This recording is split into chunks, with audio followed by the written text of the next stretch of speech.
It's Red Eye Radio. Gary McNamara and Eric Harley talk about everything from politics to social issues and news of the day. Whether you're up late or you're just starting your day, welcome to the show. From the Uniden America Studios, this is Red Eye Radio. Hello and welcome. He is Gary McNamara. I'm Eric Harley. Welcome to a Tuesday, the day after Iowa. Gary, how's it going? I'm doing really good, and as expected, the pseudo-incumbent of the Republicans. Yeah, I saw somebody write that the other day, and I just burst out laughing when I saw that. I understand the point, though; it's points that we have made. But Trump winning 51.1% of the vote as of right now. Here's part of what he had to say in his victory speech last night.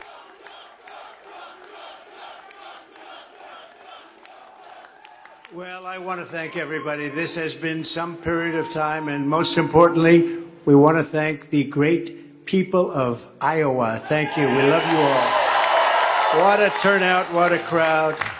And I really think this is time now for everybody, our country, to come together. We want to come together, whether it's Republican or Democrat or liberal or conservative. It would be so nice if we could come together and straighten out the world and straighten out the problems and straighten out all of the death and destruction that we're witnessing. That's practically never been like this. It's just so important, and I want to make that a very big part of our message. We're going to come together. It's going to happen soon, too. It's going to happen soon.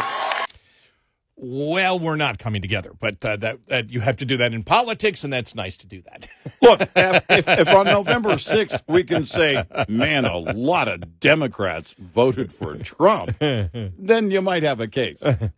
Well, you and I both had the same thing. It's like I went to sleep, and when I woke up, obviously, Trump was going to win. But you go on social media, and it's like, it's almost as if people are the hype and the, some of the shock. Can you believe Trump won by this much? Well, yeah, all the polls showed he was going to win.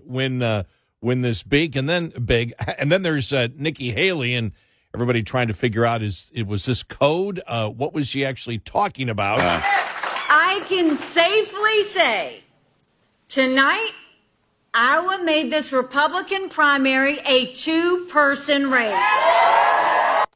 Well, then I guess she just revealed that she's the deep pick for Trump.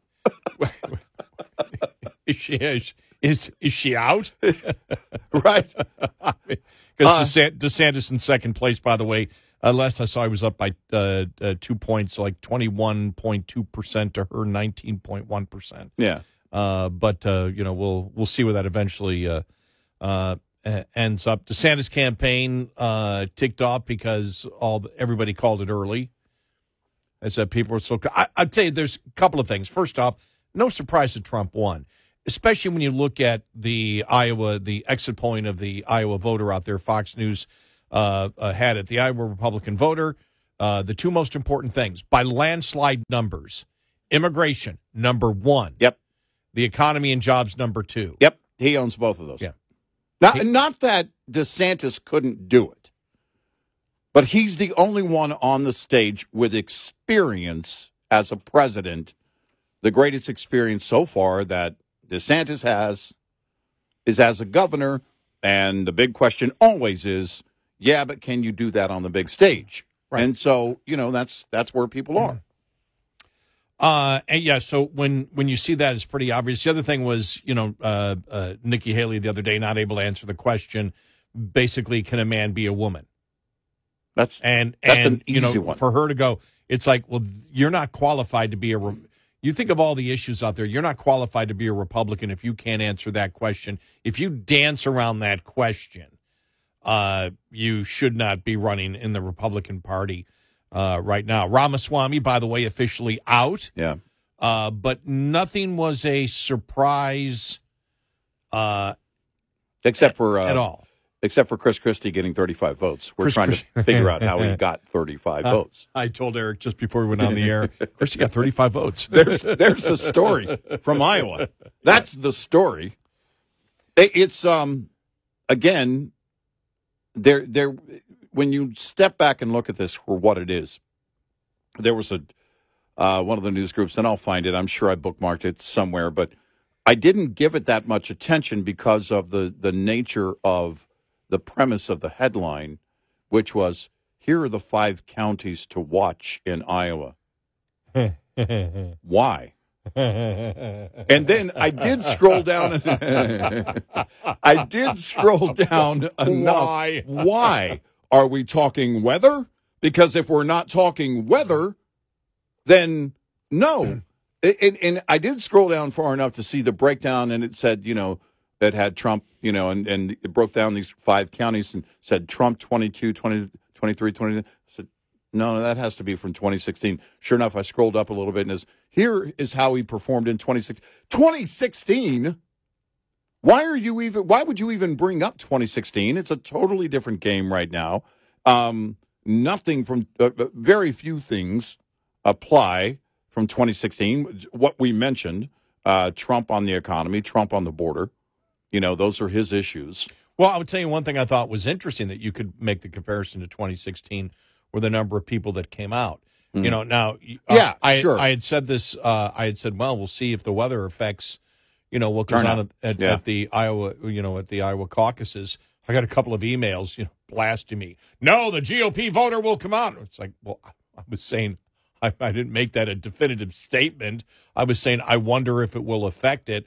Well, you had 60,000 fewer. You had roughly 180,000. Mm-hmm. They expected there were some expectations of 200,000 because of the excitement level that they believed was there with Republicans. Yeah. They got 120,000. Mm-hmm.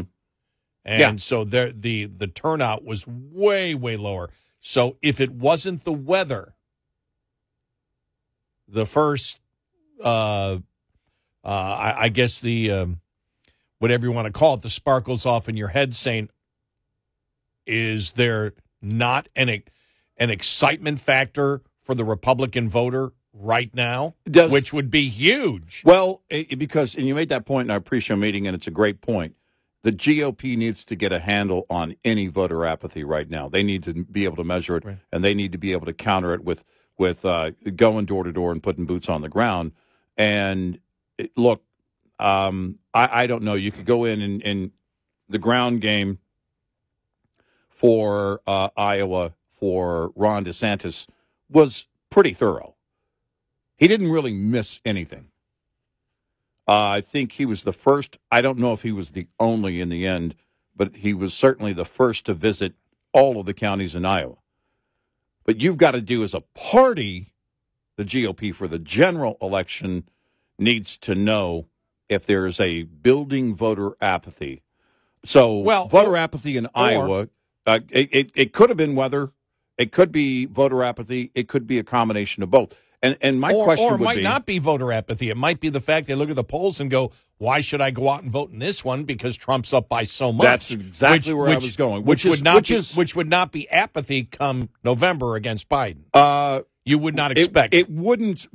It probably wouldn't be in the general, but it still qualifies as voter apathy for the Iowa caucuses. So here's the thing. Yeah, but my point was not. It could be.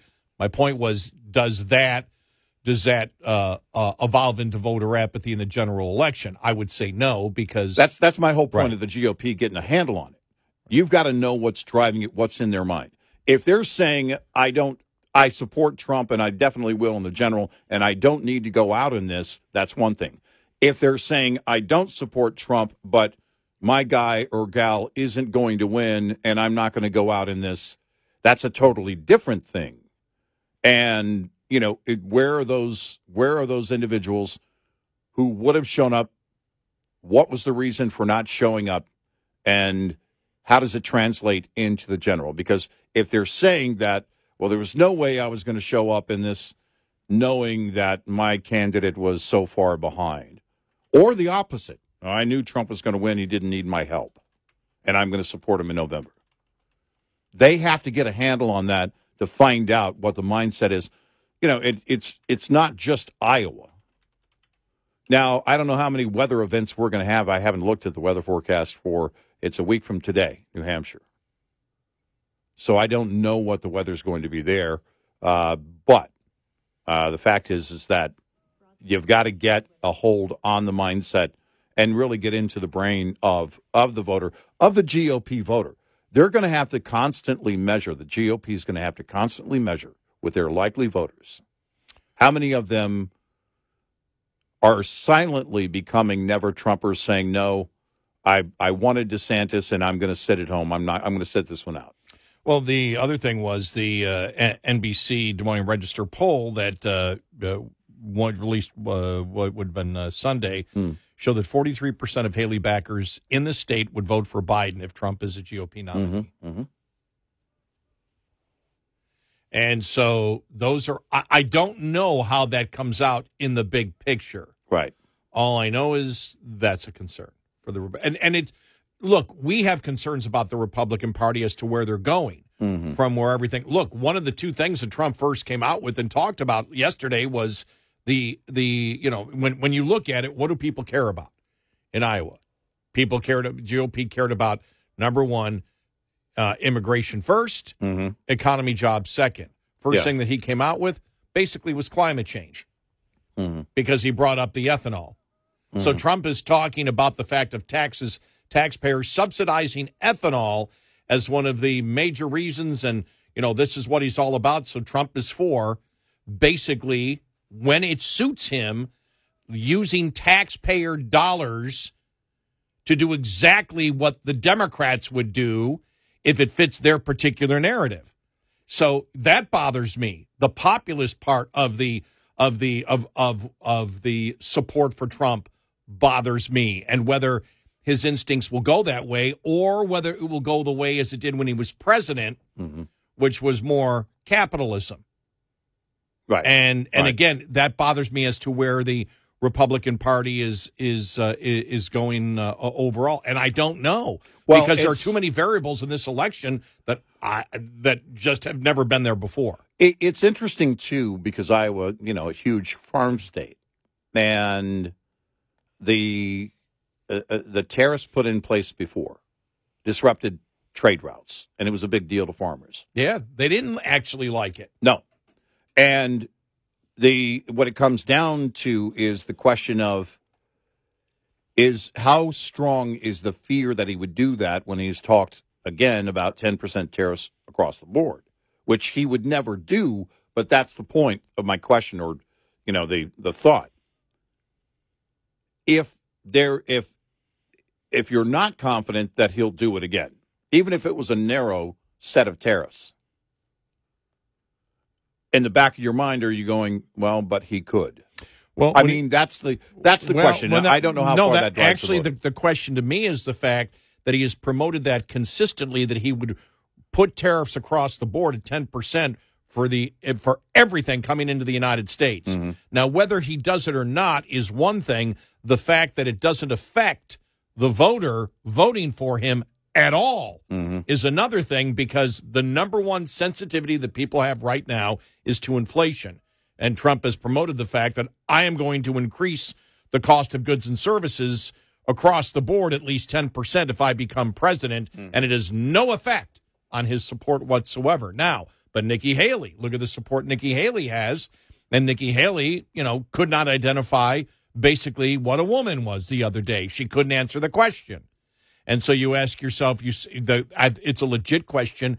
You and I have talked about it all the time. We were very sensitive back in 2016 and very supportive when Trump talked about the swamp and getting rid of the swamp. And the swamp at that point was Paul Ryan and McConnell. And when Boehner left and made the deal with Democrats, and Trump, the swamp became those Republicans that would not pay attention, to spending.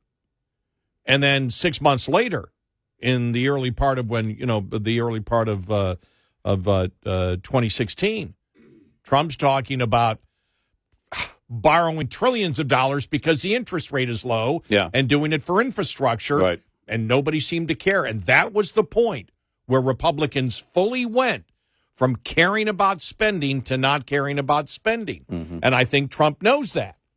And he knows that he cannot cut, that it's like when the whole thing with McCarthy, and we got calls. We got the one call saying, no, McCarthy's got to go because we need somebody that's going to be tough on the deficit like Trump was. What are you talking about? Who's that person? Who's that unicorn you got that you're thinking of? Who are you thinking of? Trump? I said, you're asking McCarthy to do something that Trump was never willing to do, and that's shut down the government because of a budget. So my thing is, it's not even Trump or Nikki Haley. That, to me, it's indicative of the things that they're promoting. Where is the Republican Party going? Is the Republican Party conservative at all anymore? I don't see it. I mean, there's a handful, and it's been whittled down to almost, I don't know, 4 or 5 on Capitol Hill. The Never Trumpers aren't conservative at all. They're liberal. If you're promoting 10% tariffs across the board. Sorry. Well, no, I'm talking about the Never Trumpers. Oh, the Never Trumpers. I said the Never Trumpers. I thought you said Trump supporters. Sorry. No. The Never Trumpers aren't conservative. Oh, they're not even close. They've never been conservative. Right, there's liberal as it can be. So where are the conservatives? Yeah. No, they've never been. They've always been liberal in my mind. But look, going back to the child tax credit, Marco Rubio and Mike Lee. Yeah. Push for fully refundable increase on the child tax credit. That's welfare. Call it what it is and write it and then vote on it. But I don't know where do you go? Who's promoting that? Jim Jordan. Remember what Jim Jordan was promoting? Yeah. In the heat of the moment when they were trying to find a new speaker. Yeah. Look, I'll reach out and see if for some of these red districts in these blue states, I'll push to get the SALT tax deduction limit, the cap on it, raised. Double it, I think was the number. Well, you can't do that without all the Democrats who would love to vote for that. Right. So who are the conservatives left in the Republic? What does the Republican Party stand for besides border security? What are the specifics of where they stand on? I don't know. I don't know. 866-90-RED-EYE. This report is brought to you by Shell Rotella. With advanced synthetic technology, is designed to help keep your rig running with more mileage and less maintenance. Starting and charging system-related issues are one of the most common causes of winter breakdowns. So when your batteries talk, it's important you listen. Knowing the warning signs that could indicate your electrical system needs attention can help you avoid getting stuck out in the cold this winter. Have your electrical system checked by a certified technician if your vehicle begins to shut down electrical loads like radios and cab lights while in operation. This is a surefire sign that you're experiencing low battery voltage, and continuing to run in these conditions can lead to additional electrical systems shutting down. Coming up, more with Gary McNamara and Eric Harley. It's Red Eye Radio.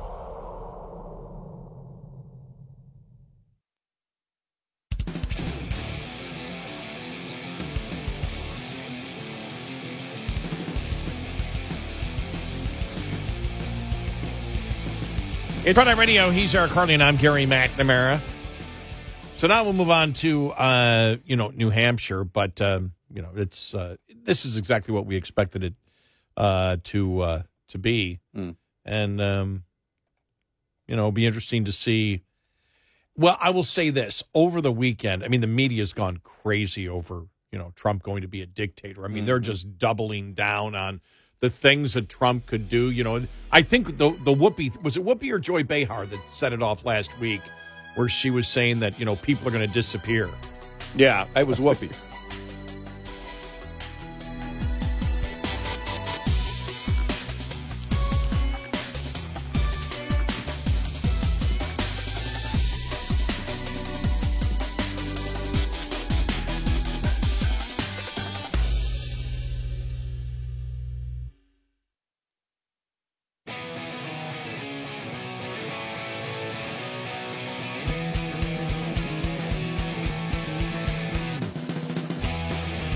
Observing and analyzing the insanity.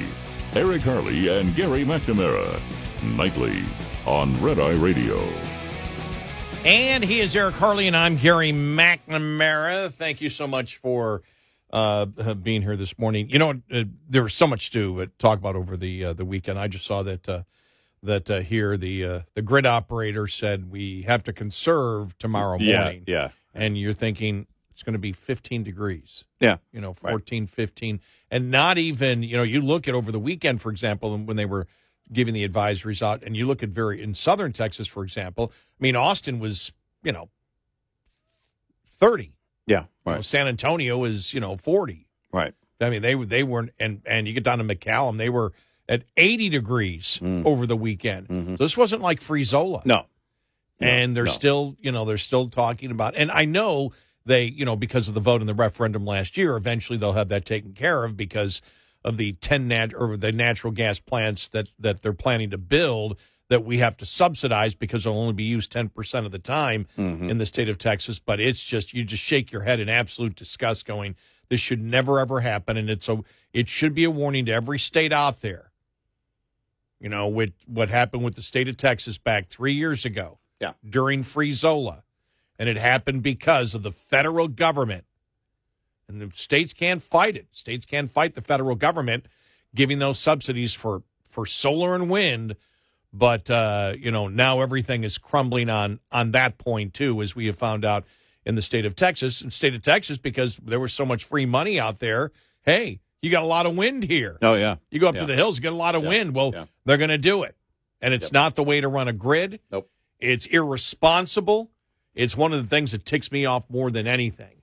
Think about this, because when a government becomes detrimental to the people across the board on everything, not just one thing, on everything. And now let's look at some of those states out there right now that are losing a lot of the rich people, and because they have such a progressive income tax where they take so much from the rich and now the rich start moving, who's going to take the hit on it? Right. The middle class and the poor. Yep. And it's going to happen over and over and over again. And there's no, we're seeing some turnaround on it, but it's going to be a long time before there's enough political will to completely put that whole thing in the garbage where it belongs, that whole initiative. We're not going to see it in California in our lifetime. That's not going to turn around. The mandates in states like that, that's not going to turn around.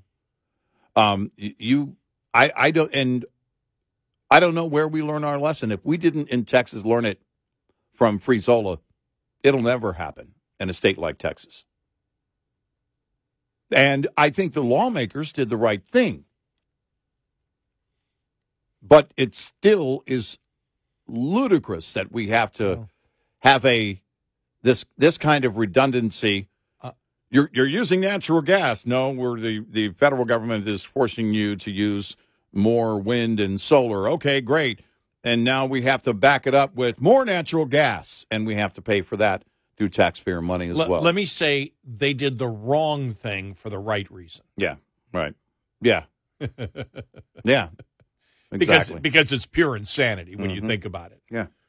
When you think about that, but that's what the Republicans were forced to do here because they can't fight the federal government's, control and federal law of the grid and solar and wind and the subsidies and everything else. But it's what the people of the United States through their voting, it's what they wanted. Maybe not you, right? But the majority of people have voted for these policies that are absolutely insane that we see. And like I said, I still wonder where the Republican Party is going. Now, the Republican Party is going more left than where they were 30 years ago. I know. Yeah. And so, you think about it, because we talked about this earlier, that one of the first things Trump was promoting in his victory speech yesterday was ethanol. That the United States taxpayer is subsidizing something that Americans don't want, haven't asked for. And Trump is promoting that as one of the first things, out of the box is what he's going to do. Josh Hawley, who is viewed as a conservative, he's the one talking about, the government, capping credit card interest rates at 18%. It's not going to go anywhere, but you're getting these populist things of government controlling more of the economy that is coming from Republicans. And here's another thing with this whole thing when Kevin McCarthy was kicked out, because we were just amazed because and it was one caller that we got who basically said that we don't know what the fight is about. Right. And McCarthy has to go because we need somebody like Trump. And we had to tell him, we go, well, when did Trump ever try to veto a spending bill? Once. Right. He never did. He knows politically you can't do that. You can't put all of that at your feet. Don't be surprised if Trump becomes president and his anger is at the Freedom Caucus. Because the Freedom Caucus will say, you've got the Senate, you've got the House, we need drastic cuts here. You think Trump's going to do drastic cuts? No. There's no indication that Trump would do the drastic cuts that would be necessary. No, they're not. There's no evidence. If it happens, I'll be the happiest person alive because it has to eventually happen. Well, either we're going to voluntarily do it or we'll be forced to do it. But there's no indication that Trump is this cut. And I don't forget when we brought that up, and after we did it, the caller was completely silent. He didn't go, "What are you talking about? Trump never vetoed anything." Right. Well, he will now. Well, I hope he does. I hope he does, and I hope he does. He may see it as, look, this is my last term, and I mean, if he becomes president, this is my last term, and I'm going to stand on my principles, unlike a George W. Bush, and throw them out, like George W. Bush did. But if he, that's great. That would be a surprise. I don't expect that to be the case because the base isn't there. The Republican voter, the rank and file. There are very few of us fiscal conservatives, true fiscal conservatives that are left. And you and I started getting a call.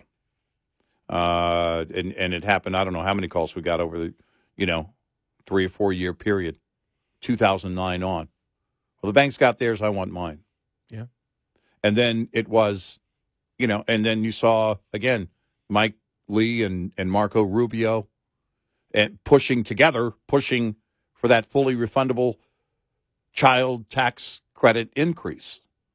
And by the way, there's talk about that again. They say that the staffers are going back and forth on Capitol Hill from both parties, talking about bringing back, even temporarily, an expanded child tax credit.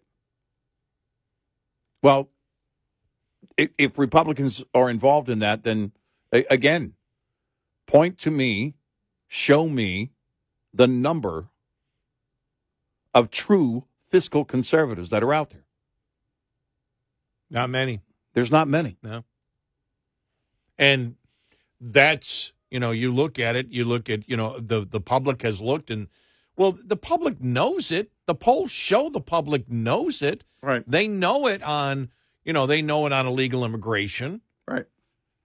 Right. They know what's going on, and they know what's going on.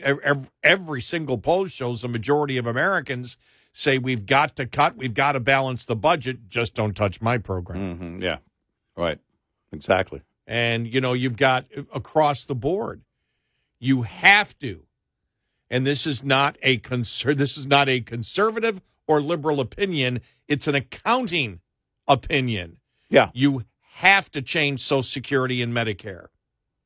Yeah, there's no way around that. Right, so the people says, they're not going to change it, and if you change it, it means you want to kill. No, we're simply telling you that you can't do it by the math. It cannot continue the way. However you decide to do it, fine. But you can't sit there and say, we're not going to touch Social Security in any way. Well, you are going to touch it in some way.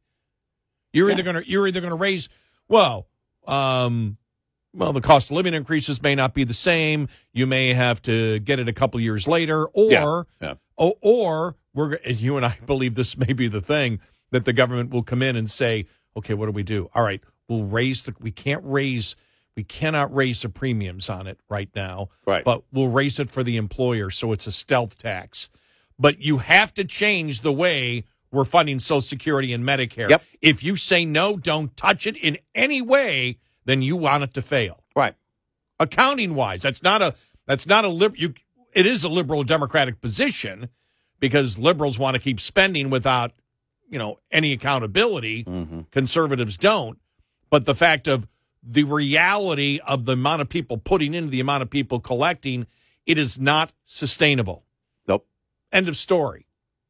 No, and, that's it. The train wreck is going to happen. And you can start tapping the brakes now, or you can just wait for the crash. Yeah. And so, again, I don't know who in the Republican Party, the Freedom Caucus, and I have a feeling if Trump is elected president, there's going to be war going on between the Freedom Caucus and Trump. Right. Well, and this was, we talked about it for years, the pathology of dependency, the phrase coined by a Democrat, Daniel Patrick Moynihan, back in the day, and we talked about it with, everything else. But then we talk about actual true entitlements, unfunded mandates, and everything else, where the money is running out. I mean, it is no longer a theoretical discussion. We are at full speed on the track. What are we going to do about it? We're going to have to change something, or it will change itself as a result of the fallout. Yeah.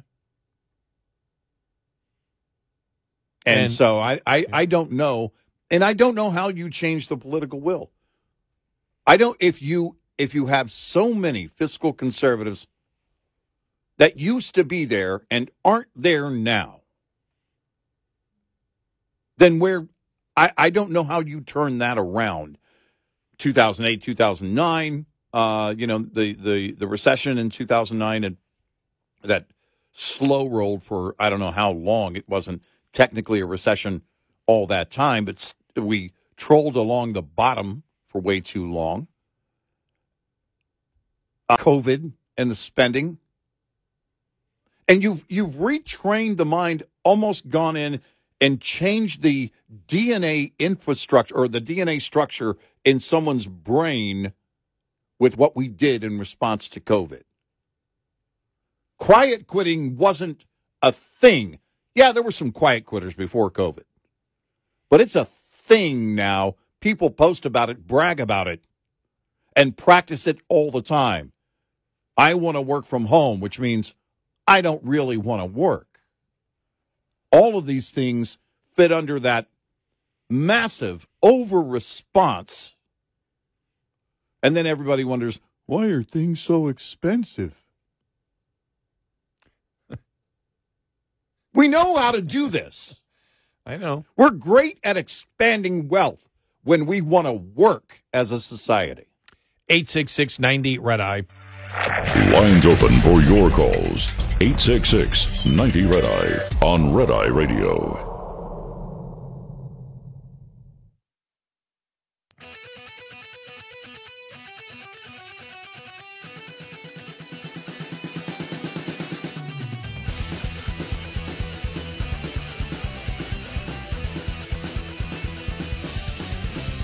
It's Red Eye Radio. He is Eric Harley, and I'm Gary McNamara. Coming up, where are we as a nation?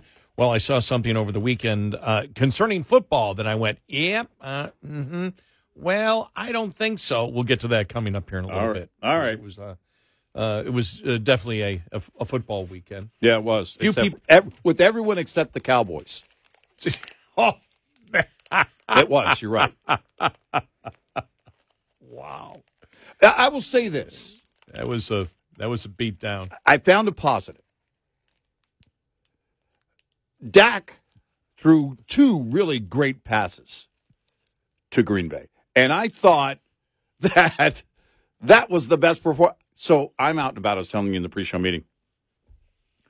I didn't watch any of it. I didn't want to stay home. It was cold, but I was like, let's go do something. So we were out and about. And I didn't see a lot of alerts. I haven't watched a game in I don't know how long, but I didn't see a lot of alerts. Locally, one of the TV stations put out an alert at halftime, pointing out the two interceptions that Dak threw. And then it was nothing. And I was like, where are all the alerts? Is my phone okay? What's going on? And then I guess I have to Google it. And I did, and it was like, oh, this is ugly. This is ugly. Jerry Jones refused to answer the question of whether or not Jerry Jones would fire Jerry Jones. That's how bad it was. Well, that's never going to happen. Hey, a guy can wish. But it was just. And I thought to myself, well, there might be two prominent McCarthys in unemployment lines soon. And I don't know. I mean, I didn't even watch highlights. I was like, okay. There weren't any. Well, my question was, how did the Cowboys score that many points? Yeah, exactly. It's like, as bad as it was, somebody posted, yeah, the game wasn't actually even that close. No, it was wasn't, no. horrible. Wow.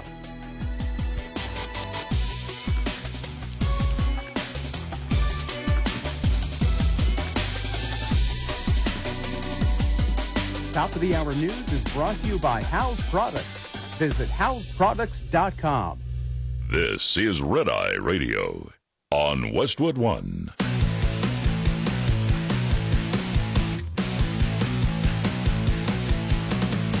Now, it's Red Eye Radio. Gary McNamara and Eric Harley talk about everything from politics to social issues and news of the day. Whether you're up late or you're just starting your day, welcome to the show. From the Uniden America Studios, this is Red Eye Radio. All across America and around the world, we are Red Eye Radio. Good morning. Welcome. He is Eric Harley, and I'm Gary McNamara. All right, so when I heard this over the weekend, I went, they're not going to be able to get this done. And this was the, as people probably know, because of the bad weather, the Buffalo Bills moved their game back over a day. Mm-hmm. I think it was 27 hours later, so they played yesterday because they got some lake effect snow. Yeah, right. And so the Buffalo Bills came out and said, and they've done this in the past before, come on out, fans, and help shovel the stadium, and we'll pay you blank per hour to do so. Mm-hmm. Well, when they came out with it the other day, it was, come on out, shovel $20 an hour. And they were calling people 24 hours before. Yeah, as soon as I lifted the driving ban, and they were calling people it was social media all night. Please, we need more shovelers. They got like 60. That was it. And I burst out. And that stadium was not clear. People were sitting on snowdrifts in that stadium. Oh, my gosh. And I sat there and I laughed. And because as soon as I saw $20 an hour, I went, this is New York. They're not getting anybody for $20 an hour. Not going to happen. They really didn't. Right. Like, wow. Yeah, I was wondering, all right, $20 an hour, and we'll forgive all of your parking tickets. I don't know what it would take. I mean, you're going to have to pay a ton of money. I was saying $200. I told you $200 an hour. Yeah. People may do it. Even then, I go, I don't know. Because they were out there overnight. Yeah. And it was still blowing snow. And, right. You're way up there in a stadium, and you're shoveling snow off seats with shovels, and they're trying to get rid of it. I actually was wondering, because it's an old stadium, I went, I wonder if they might cancel the game because of the weight of the snow and the people together. Okay. In the upper decks. But right. they did. That was just a thought process. But when I saw $20 an hour come on out, I went, who are they going to get? How do they not have a process for that? How do they not have something? I don't know what it would be. But you think of what it takes to, like, I don't know, during a rain event in baseball, all the things where it's like, okay, these are the things we can do better. That's just the field. It's a whole different ball game. No, I mean with the seats. Yeah, how do they not have a process for that? If they can, they do. The process is calling individuals to do it. Yeah, it's got to be a better way. Yeah, probably is. I don't think they wish to pay it. Yeah. How many times a year does that happen? Maybe once, twice, maybe. Maybe once every 2 or 3 years. Yeah. Okay. where you get something like this. Not worth the event, maybe or not worth the money then. Well, especially now. I mean, they're in that stadium for a couple more years and they're out. Yeah.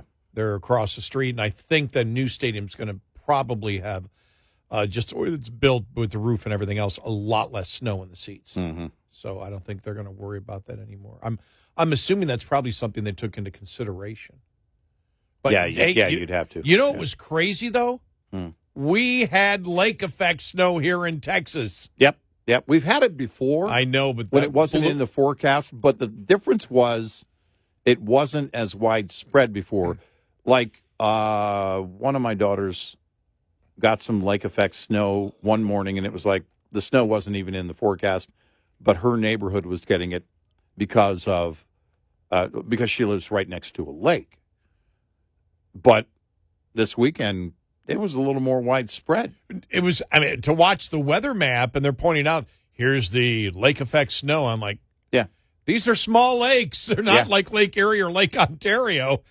And it's like you could see the lake effect snow coming and probably going 5 or 6 miles past the lake and dropping. It was that was for somebody who grew up in lake effect snow to see that. I was rolling in laughter. Well, going, they were also showing the difference in the snowfall amounts in those areas versus everywhere else, and that was pretty interesting. One of the news stations here, the TV stations, had a reporter out there saying, "Okay, here's the difference between the two," and it was significant.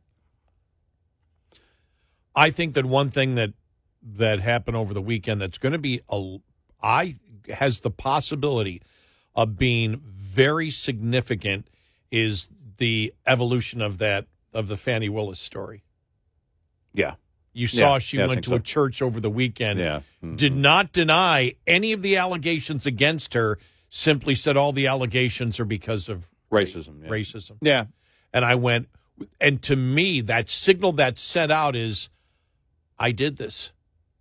Yeah. That's she's communicating is, I did this. That has the potential, because remember, that's the RICO charge. That has the potential of blowing that whole case to smithereens the closer that we get to an election. Right. And again, further showing, look, Trump said the other day that everything that the Democrats are doing, including, all these court cases, is another form of cheating. He's right. Yeah, right.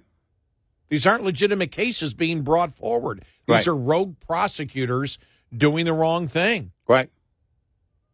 And we've seen that before. It's election interference is what it is. Well, that's exactly what it is. And we've seen it before at local levels, in areas where it's like, okay, you can expect prosecutors to go out of their way to go after somebody during an election year. But wow, now it's a joke. No one in the liberal media is truly talking seriously about Trump being in prison because they know this whole thing is a joke. Yeah, they write about it. Yeah, they write about the cases. They write about the back and forth between Trump and a judge. But no one, you look at it. You look at the coverage of Iowa. The coverage of Iowa was as if the cases didn't happen. And this is what I'm wondering. I'm wondering if inside the halls of the Democratic Party, that within the party itself, if they're looking at this going, oh, my gosh, if these head-to-head polls with Biden keep going more and more in Trump's favor, we could have handed him the win by doing this. Oh, yeah. Because for so many, there are so many people out there. Their one issue is about the two-tier justice system, and we can't let it stand. And I don't fault them for having that as their one issue. That's the way elections work. And if you're going to do this, and then the joke came about, look, Trump's only one more indictment away from clinching the election. It has become that obvious, I think, to everyone. And yeah, the liberal media is still doing their thing, and they still do their articles.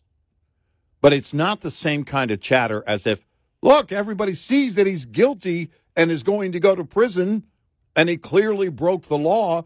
It's actually quite the opposite. They're actually making the stories more and more about the back and forth between, him and the judge or anything else. The strongest defenders of the and I'll say of Trump's defense, because not of Trump, because they're not defenders of Trump. Right. They're defenders of the Trump's position in these cases. Legal cases against Trump. Yeah. Are all in unison that it's bogus. Right. And we're talking about, the Jonathan Turleys, the Dershowitzes, and, others out there that are lifelong, and not Trump supporters saying, no, it's all bogus. Right. That's how you know. Yeah. You know, because there's an ever-increasing number of former Democrats that are saying, look, this is all part of the corruption that exists out there. Right. Yeah. Yeah. And so when Trump said that the other day, when he said, that resonates, that all these cases is also about cheating. It's also about election interference. It is about, as the Democrats are claiming they're about democracy, well, they're not. And we understand that we're a constitutional republic. Mm-hmm. Yeah, and it's, if Trump has any momentum in the primary, this is not about momentum. His base is well established, and you're not going to change the base. Except for you might be adding to it. I wouldn't call it adding to the base. You might be adding to the number of votes along the way, but it's not going to change the momentum in that general election is what you look at. And it's everything working against Joe Biden because of what Joe Biden has done. Look, in the Joe Biden presidency, we have had 2 massive cold spells. I think that tells us all we need to know about Joe Biden. Freeze apocalypse, and this week, or this weekend, should tell you everything you need to know. If you look at the economy, you look at the border. The border is I think, right now, one thing that stands out so much. And you saw that the Biden administration talking about, further legal action against Texas and the whole thing. And, we've said from the beginning, well, no, that's part of the point.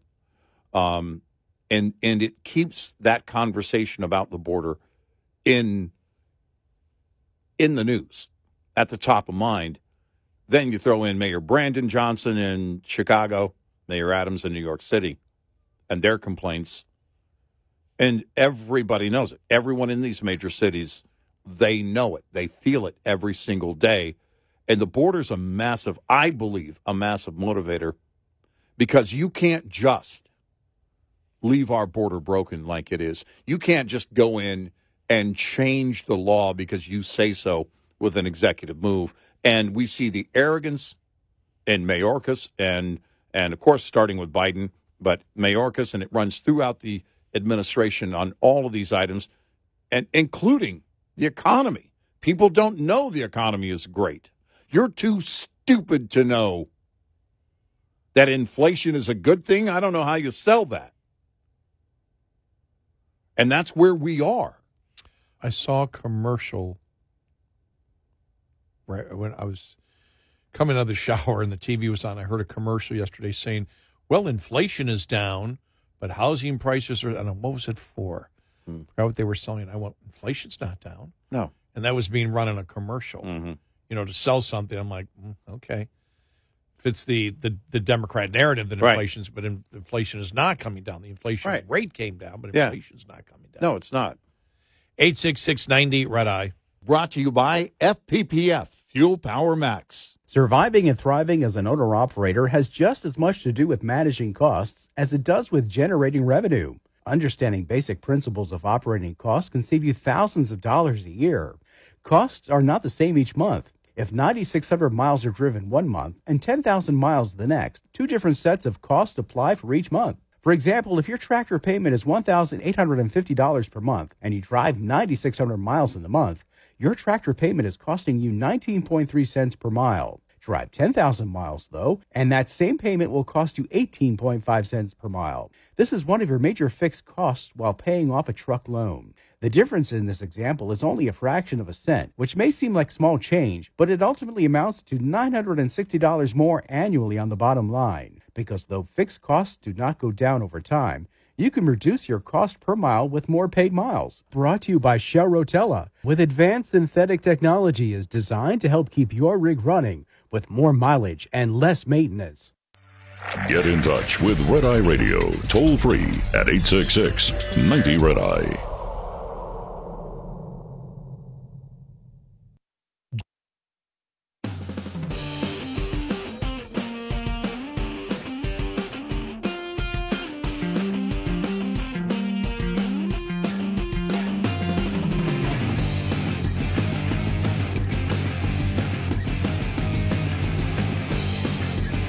It's Red Eye Radio. He's Eric Carly, and I'm Gary McNamara. Yeah, so when I look at, again, the one big unknown is the Jack Smith case for the classified documents for Trump. Yeah, we've always thought that is where he's most legally vulnerable. The RICO charges in Georgia were just ridiculous. The case with the judge trying to take him down in New York is also incredible. And I don't think we talked about it this much or a lot late last week. There are just so many other things in. But every time I hear, and I don't know what New York civil law, I don't know what the exact rules are that are constitutional, but the fact that, and I understand there are cases where a judge can rule it, but this judge just seems to be so prejudicial. Yeah, from the very beginning of it's obvious. And the one thing, the key was when he said Trump is guilty. Yeah. And then the one thing that the judge brought up, that the Democrats brought up, was Mar-a-Lago. Mm-hmm. And, what that was valued at. And it's like, well, your valuation is way off. Yeah. You're not even close. And Trump got so much defense from people in, commercial real estate saying, well, no, it's worth a heck of a lot more. The judge is completely wrong on that. The prosecution and judge is completely wrong on that. Right. Because you're talking about appraisals which don't mean anything. Exactly. And so you're just like, this isn't, from that New York law, everything from the definition of what fraud is to a case of bringing up a civil case when you don't even have a damaged party. There's no one's right. filing against him except for the DA. Right. There is no usual, or Attorney General rather. There's no type of fraud. They're claiming the fraud's on the evaluation. Now, right. Trump did come out and say the other day that he goes, look, the square footage thing was just a mistake, and that was corrected. Right. But that was a mistake, and that was just corrected. That's all that was. And everything else is just an evaluation with the disclaimer in it that, these are just appraisals. These aren't hard numbers. They can be viewed different. And so when you have the disclaimer there, you're like, well, where is the fraud? And then just the way the case has been run, even the back and forth as to, what Trump could say in his closing statement, mm-hmm. which they didn't allow and then sort of did allow. And it's a mess. I get the feeling this judge is running. My perception is this judge is running on emotion against Trump. Yeah. And it I seems, so. Yeah. It is, number one, there's not a case of fraud, and it's going to be interesting to see when that makes it through the appeals process, which it will, mm-hmm. How you're going to have judges looking at that. Right. Because I just view that as an abomination of justice. Yeah, it really is. And I think it's going to be so clear cut, on the appeals level. But it's like everything is setting up to give him victory on the cases. Yeah, and the RICO, not just a victory politically on November 5th. The RICO case with Fanni Willis, that is just, when you and I first saw it, we went, whoa. And I still don't think it's getting the publicity it needs, because this could blow up everything. Right. And just, show the American public, see, this is the setup here. Right. These are the people. And not only do they investigate me unfairly, but they're corrupt in doing it. Yeah. And here's the actual corruption. Right. Yeah, it's why you don't hear the kind of chatter you would normally hear if these cases were legit. The chatter from the media. And it would be a given. It's only a matter of time before he's in prison. I know there are people hoping and wishing and crossing their fingers, but that's not going to get you there because each one of these cases is weak. In terms of getting him prison time, I don't see one of them. Even if he doesn't become president, again, I don't see him going to prison. I don't see any prison, but I see him because I believe you'll have some type of pardon in there somewhere. But the one where he's most vulnerable still is the records case. Yes, and all of that's going to have to. There's a lot of circumstantial there that's going to have to be proven, on that. But that's the strongest case. If any of them are strong, that's the strongest one against him.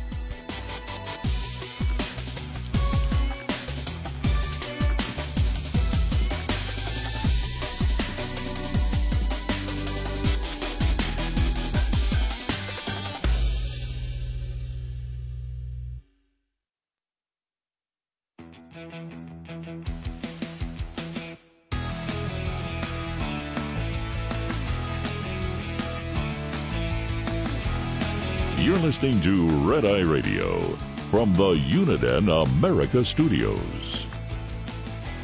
It's Red Eye Radio. He's Eric Harley, and I'm Gary McNamara. Oh, poor Ramaswamy. Did you see how befuddled he was after Trump went after him the other day? Yeah. Just like, why are you coming after me? I've been your biggest supporter. It's like, yeah. Oh, my God. Well, come on. You know how the game works. Or do you? Well, and I was wondering why. Why was Trump going after Ramaswamy so late? It's like, what politically was that calculated? And I'm thinking to myself, did Trump want to make sure, was the goal, look, we got to be over 50%? Maybe. Was that the goal? And that's why his couple of percentage points mattered to Trump? Maybe. Because because Ramaswamy came out and goes, I've been the biggest supporter of this guy. Why is he attacking me like this? Mm-hmm. It's like, well, Trump is known to attack. He can nominate you, and then all of a sudden you're on his cabinet, and then all of a sudden you're not, and you're the enemy. I mean, that's kind of the history, but in a primary season in general, that's the back and forth that's going to happen. It's not to be taken personally. Now, I thought about this, and I don't think it's going to happen. I don't think he'd want it, but I was thinking, Ramaswamy for Trump's White House press secretary. You know what I thought? That would be a good one. I think he would be pretty good at it. Internet czar. Because he floated the idea of basically how to fix the internet the other day, or I don't know, FCC chair. I could be, I guess, maybe. Well, wait a minute, hold it. Kerry is stepping down. Now we want to point climate czar as to why he's stepping down. Well, because it was just too cold this weekend. He couldn't make the point. He's giving up. That's the real reason. But the reason that they're promoting is that he's going to be an advisor to the Biden reelection campaign, which tells you what? He cares more about Biden winning reelection than he does the planet. Saving the planet. Well, there was like a universal groan. I didn't see Democrats get excited about. It's like, that's what you think you need? John Kerry campaigning for you? I mean, if you were going to do that, maybe they did. Maybe they approached Al Gore and he turned it down. But Al Gore would be the guy, right? I would think. I mean, not by our standards. We're talking about the left, even after he lied about ethanol. And not by our standards. And admitted that he lied about ethanol. Right. No, I don't think we need czars. I think there's a lot of positions out there, official positions, that have been in place for years that need to be gone. A climate czar? Give me a break. Now, here's the question. I didn't see it. Maybe I missed it. Any talk about who would be put in that position to replace John Kerry? Leonardo DiCaprio? The aforementioned Al Gore? Babs? Yeah. Yeah. Whoopee? I mean, or do you just let it sit? Look, I don't think anybody. Look, the problem with the the problem with the Biden campaign, nobody pays attention to Biden, nobody pays attention to Kamala Harris, nobody pays attention to John Kerry, and if you want to throw those other names in there, nobody's paying attention to Al Gore. Right? Yeah. No. Nobody's paying attention to these people anymore. Nope. Again, the one thing with Al Gore, as we've stated, Al Gore lied about ethanol. Yeah. Since Iowa just ended, he lied about the anti-pollution benefits, and then he had to come back and admit it a few years later. Well, no, ethanol isn't good. Right. And so we said, okay, he admitted he lied.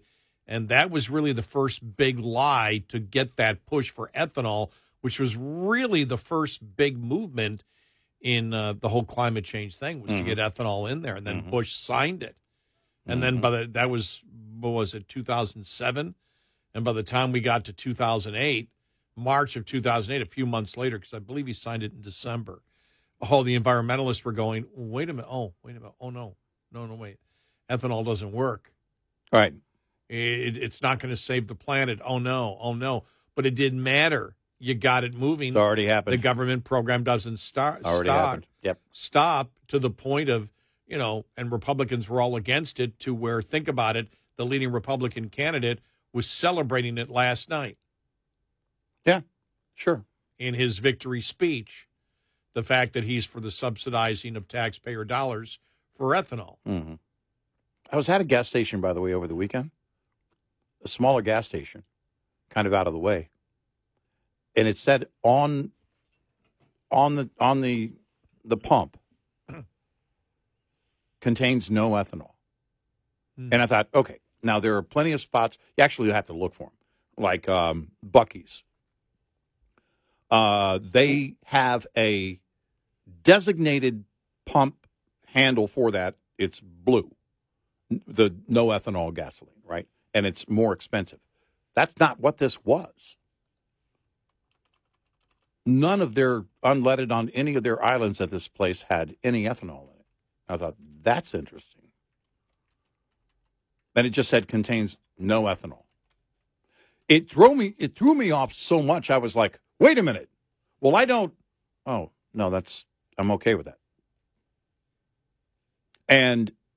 But you have to go out of your way to find it if you're looking for zero ethanol gasoline. And it was really interesting that on that pump,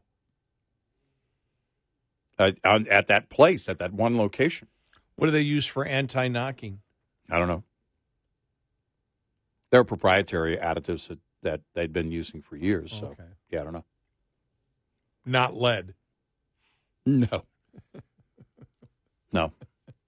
No, but, I mean, you can get ethanol-free gasoline in a lot of places. Oh, I know. It's just that there were none of the pumps that had any, because normally you see contains up to 10%, up to 15% ethanol. And that's what you see. I was like, okay, that threw me off. And I don't know, maybe they're promoting that location as their one, because you can have so many, like at Buc-ee's. They have a nozzle for diesel, a nozzle for E80. I don't know if they have E85 or not. Or E85, whatever. Yeah. But they have a blue nozzle for ethanol free. And then they have the regular, pump for all the different levels of unleaded gasoline. So you kind of see it, you can look for it, and then the prices are, they price it accordingly. This was priced at the normal, going rate for unleaded gasoline. And what I wonder, though, on the bigger picture is, because ethanol now is like, I don't know. I don't even know who's paying attention to that because of the EV mandates. That's the bigger push, to crush these EV mandates. And you've got the OEM industry behind you. Well, yeah, it's coming because they can't sell them. Yep. It's no longer, well, look, they will lose money in the future. They are. Losing money right now. Yeah. Right. So none of it is speculative. Nothing is looking to the future. Nothing is hypothetical. And so, yeah, it's going to be it's going to be a, disaster. Yeah. But when you look at it, because this is a main question, because I don't think Democrats aren't even listening to Biden anymore, and they're not listening to Kamala Harris. They don't want to. I think that, as Maureen Dowd said a long time ago, that with her Democrat friends, if there's negative news, they just turn it off. Yeah, I think, and that's why I think you're seeing some of the low ratings for the leftist news network. There's nobody who motivates them anymore. Think about this. You don't even have Bernie Sanders out there motivating. No. Using jealousy and envy as he did successfully. Mm-hmm. Mm-hmm. You don't see him out there doing it anymore. No. Who is it that is, when you think about it, it's anybody who is pro-terrorist. Yeah. That's the only excitement that's left in leftist protesting right now. Oh, you pro-Hamas? Yeah. You believe in the genocide of Jews? Yeah. All right, we've got a spokesperson over here. Yeah. But other than that, who in the Democratic Party even think about this. Even Newsom has fallen tremendously, I believe. Oh, I think he took a hard fall after that DeSantis debate. I mean, it's just, because he couldn't sell anything on that night. Nothing. And the thing is, we always know, because remember, probably not at this point yet in 2020, but in another month or two, you heard it all the time. Cuomo, Cuomo, Cuomo, Cuomo, Cuomo. Who are they talking about and remember, they know this has been coming down the pike for the last 4 years. This isn't new. Tell me one person that the media is promoting as the replacement to Biden. They had up until that debate. It was Newsom. You and I had been saying it actually for years about Newsom. After that debate, all is gone. And I really do wonder if the party is looking at it, and I've been wondering this for a while now, if the Democratic Party is looking at it and saying, look, you know what? If Biden wins, fine. But if he doesn't win, let the Republicans clean up his mess. We don't want somebody else in our party having to go in and clean up the Biden mess. Because they see it. They know where the economy is. They know what people are saying about the border. They know the problems. And they're probably looking at it going, look, if Biden doesn't win, he doesn't win. And the GOP can take the hit and we come back in 28. And if he wins, okay. The only reason they wouldn't be saying that is nomination of Supreme Court justices. Certainly. Yeah. But what else do you got? I mean, you don't have anybody that you're ready to usher in. You don't have anybody. There's no one. And there's quite a few. Well, you look at it. I'll go through the list here. Coming up far on the top of the hour was like the number of people now being considered by the No Labels Party. Well, now it's clear what the No Labels Party is. Mm-hmm. The No Labels Party is a Never Trump party. Yeah. Because now they're getting together. It's this year's Never Trump party. You see over the last week and a half, everyone who they're now considering is somebody who they believe will take Trump votes away. Right. So you're Yeah. seeing what, and we always thought it to begin with, but you're now seeing it with what divide the vote. Yeah. Yeah, with the candidates out there, but they're trying to pull it. Their No Labels is trying to pull it from Trump. Right. They're not worried if Biden runs. You've seen over the last week and a half as now the belief is Trump can win this election. Then now you're seeing the No Labels Party amp this up a little bit. We'll get to some of the candidates they're talking about coming up. 866-90 Red Eye. We'll be right back with more Red Eye Radio with Eric Harley and Gary McNamara.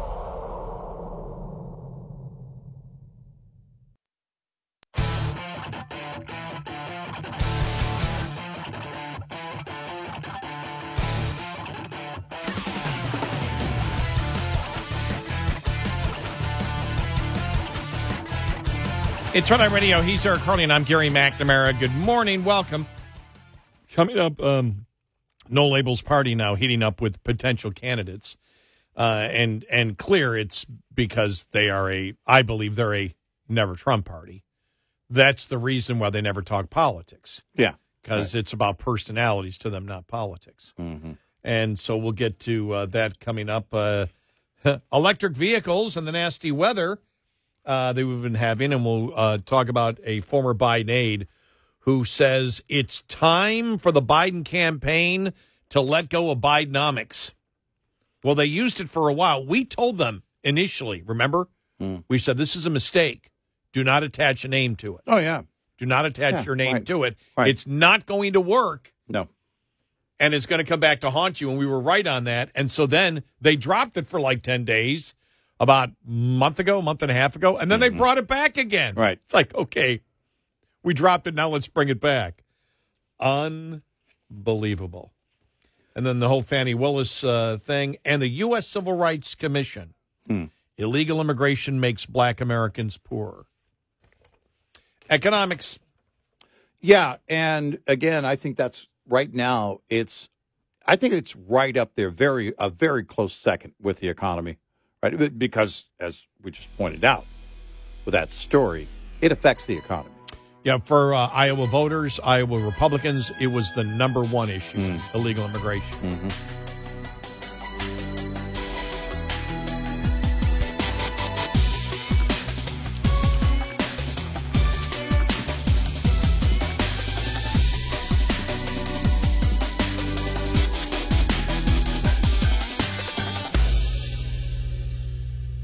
This is Red Eye Radio on Westwood One.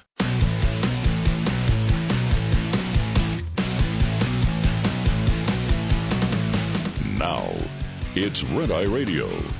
Gary McNamara and Eric Harley talk about everything from politics to social issues and news of the day. Whether you're up late or you're just starting your day, welcome to the show. From the Uniden America Studios, this is Red Eye Radio. All across America and around the planet, we are Red Eye Radio. He is Eric Harley, and I'm Gary McNamara. Good morning.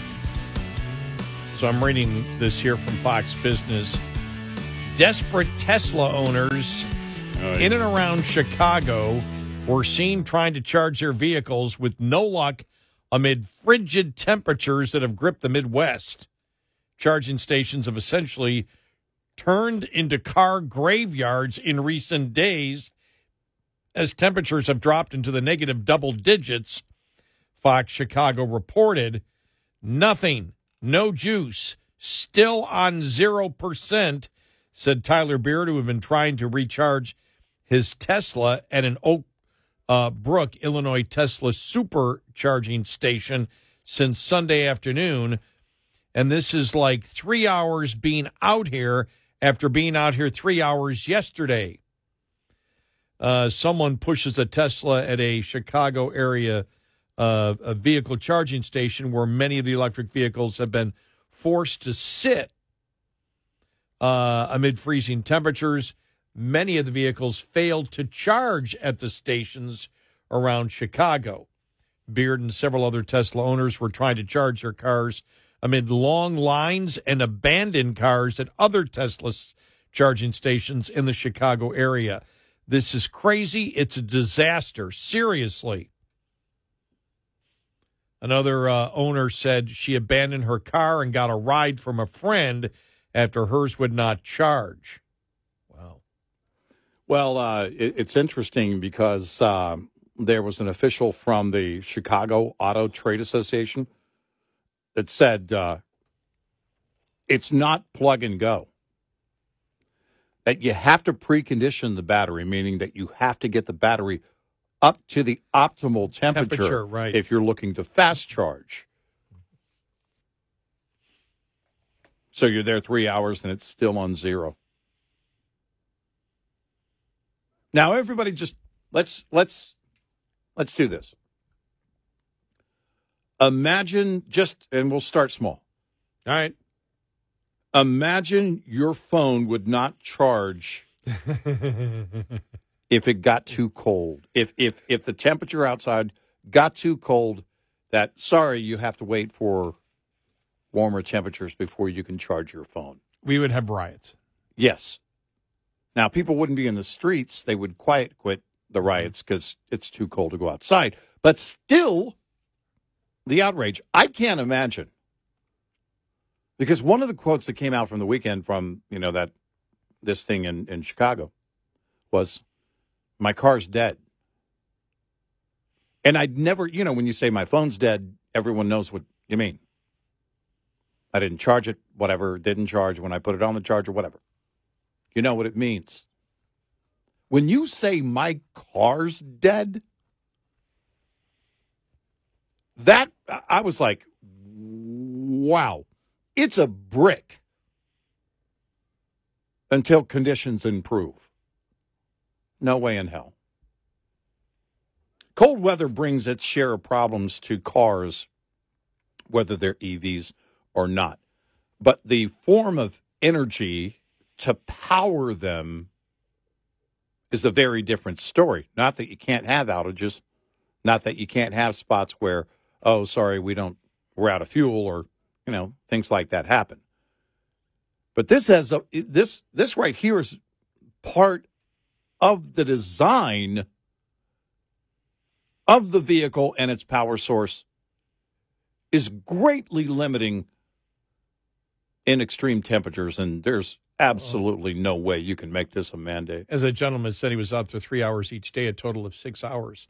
Now, I did last week before the freeze hit. It's like, okay, let me top everything off.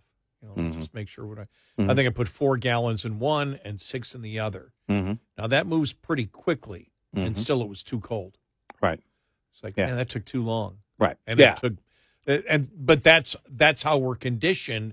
And we said it all along. The problem with electric vehicles is you cannot come out, present something to the public as being more efficient and better, and the public finding out that it is not, and charge a heck of a lot more for it, while at the same time taking taxpayer subsidies to help pay for something that the public doesn't want. Right. And we had stated this from the very beginning, and we got pushback from people. We got pushback from some of our listeners. Nobody pushes back anymore. Right. Right. That stopped completely. Well, because, we're past the hypothetical. You look at it, and in with very basic math, it's just not there. We're decades away. And we'll know when we're ready when the private sector gets it right. Because everybody will be in line not to charge their car, but to buy one. That's when we'll know. Yeah, here it is. So I knew I had the story here. This is from CNBC. Hertz surprised many onlookers last week when the car rental company announced it would be selling about a third of its global electric vehicle fleet, reversing course on several big bets it had placed on EVs. The move seemingly followed the rest of the auto industry, which has quickly shifted its position on EVs after years of aggressive plans and projections, with several automakers cutting production of vehicles and reducing prices as inventory has built up in recent months, and then they go through all of it.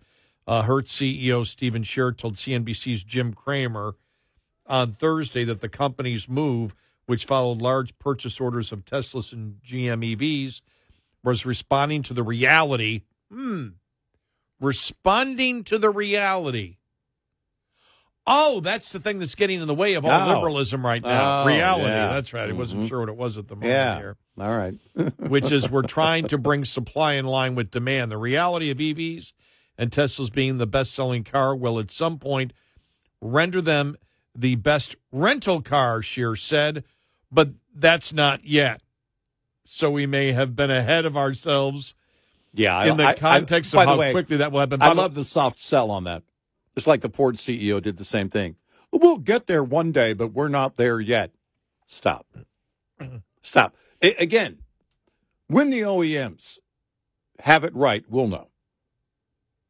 Let the private sector get it right and build that demand naturally, and let's see where it goes. Well, when you rent a vehicle, it's because you're getting someplace, you want to get there and back. You don't to sit there and say, all right, we have these regular cars and an EV, and you say, well, then I'm going to have to find a charging station, and it's going to take me, if I, because I want to be able to move, even if you have the fastest chargers out there that you can get, it's going to take me 40 minutes every time. Right. I got to constantly be paying attention to where there's a charging station. Right. What, are you out of your mind? And in extreme temps, you can't do a fast charge. No, you can't. Because you got to get that battery up to temperature. Yep. And I saw that where the rental companies that I use, the car rental companies, and I checked now for February. They have no EVs available. They have no EVs. I didn't find it anywhere. Yeah. And the EVs were more expensive to rent. Like, why? Right. It just doesn't. And so when I saw this, I went, whoa. And then there was a story of the one person who didn't get their regular car, and the car rental company gave them an EV. It's like, what, are you out of your mind? Yeah, at the counter, I'm turning that down. Sorry. Well, you might also give me a bicycle. Right. Or a scooter. Yeah. No, I'm out. I don't think so. Right. And remember, where I go all the time, Buffalo. Now, can you imagine trying to get through with an EV? Yeah. And the thing is, they're making these EVs smaller. I mean, they're making them shorter and shorter and shorter. Closer to the ground. And closer to the ground. Yep. You can't get through. You see the snow they had. I forgot how, it depends. I think they had over 2 feet in some areas. You can't even, your wheels will be lifted off the ground. Yeah. Yeah. You may have motors on all 4 wheels. You're going to have to clear that snow. Yeah. And the lower they are to the ground, the worse it is. You're going to, this is playing out the way reality was going to play out. The biggest move that's happened in recent months is the OEMs. We give up. Yeah. Because if they don't, they're gone. You can't just fill your dealership lots, and of course the dealerships are saying same thing. We're going to quit ordering. We can't sell the ones that are here. So then what? Well, the fact of the matter is that you destroy a massive industry in quick fashion politically. You can't get there. You can't get there in reality. You're not going to get there politically. It has to be turned around.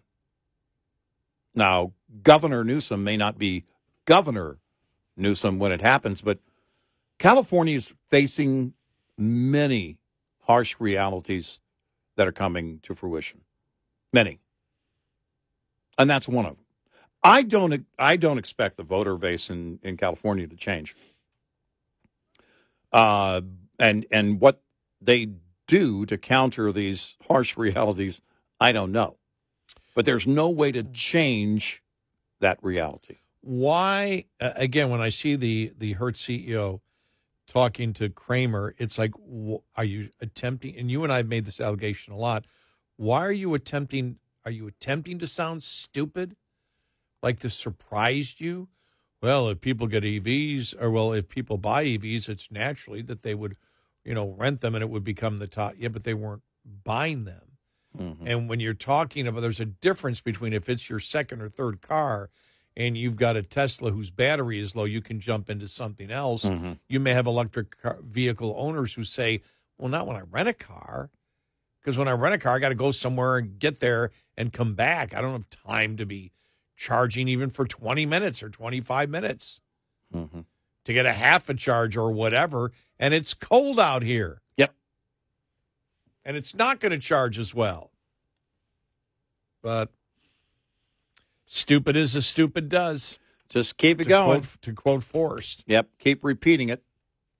But that's where we are right now with Hertz saying, and there was another story. Was it Wall Street Journal that had, the groupthink of all these companies out there on EVs? But there's groupthink on there. We're a bunch of idiots of the groupthink. Think of the groupthink that existed for, critical race theory and DEI. Mm-hmm. It's now moving the other way. It's like, we never thought about this one. Right. Well, then you're idiots. If you're not considering practicality and reality overall, then you're done. You can drive it right off the cliff. Yeah, there it is. Hertz, Tesla, and the perils of CEO groupthink. Elisa Finley. Hertz announced to much fanfare in October of 21 that it had planned to buy 100,000 Teslas. Electric vehicles are now mainstream, and we're only just begun to see the rise of global demand and interest, said CEO Mark Fields. The share prices of both companies popped, and Tesla's market capitalization surged past $1 trillion, exceeding the valuations of nearly all traditional automakers combined. C-suite executives praised the announcement. Kudos to Mark Fields and Hertz team for steering the American brand into the electric and connected future. We're all going to be BSing everybody. Mm-hmm. Get in here. We've got a circle of delusional people. I'll just put it that way. Yeah, right. It said, kudos to Mark Fields and the Hertz team for steering a great American brand into the electric and connected future, said Ford CEO Jim Farley. Hertz had emerged from Chapter 11 bankruptcy only a few months earlier. It was betting on the electric vehicles to power its revival. I think we did comment on that at the time. Yeah. Going, you're nuts if you think that's going to revive you. Right. Over the next year, they announced their plans to buy up to 65,000 Polestars and 175,000 electric vehicles from General Motors. Hertz featured Tom Brady in ads renting an EV. Right. Hertz is leading the way with their electric fleet, speaks of how the world is changing and the way companies are approaching being environmentally and socially conscious, Brady said. Well, the market has changed. The electric vehicle euphoria has crashed into the word that we've been using for the longest time, reality. Yep. And it's harsh. And it's still costing billions of dollars. Yep. And Hertz bet has gone south. January 11th, the rental car giant announced it would sell roughly a third of its global EV fleet and use the proceeds to buy gasoline-powered vehicles. The cited reasons, weak demand for EVs, high repair costs. Yeah, because it's not the same when you have what for any other vehicle might be repairable damage. If you're doing damage to that battery, well, it's done. Readers might have heard that lower maintenance costs are a major electric vehicle advantage. As Hertz discovered, the opposite is true. Even minor accidents can require batteries to be replaced, which can cost $20,000. Many EV parts aren't readily available, so cars have to sit in the shop for weeks. Yep. The bigger problems, Americans don't want to plan trips around the locations of electric vehicle charging stations. Right. Often to discover later that the chargers are broken. Well, I mean, we've all been there. Look, my vehicle isn't as dependable. I don't know that I would trust this on a long trip, right? If you have an older vehicle. And it's like, okay, maybe I rent something or get something different, or maybe it's time to buy a new vehicle. We've all been there. But imagine planning your entire life around that. Well, I'm not going to buy my primary vehicle that I paid tens and tens and tens of thousands of dollars for. Can't use that on vacation time. I have to use something else. No. Sorry. No. Sorry. You cannot go in the marketplace. In economics, you cannot go from a product that is efficient to a product that is less efficient and expect the American public to buy it. Yeah, I'm not buying a part-time car. 866-90 Red Eye. Coming up, more with Gary McNamara and Eric Harley. It's Red Eye Radio.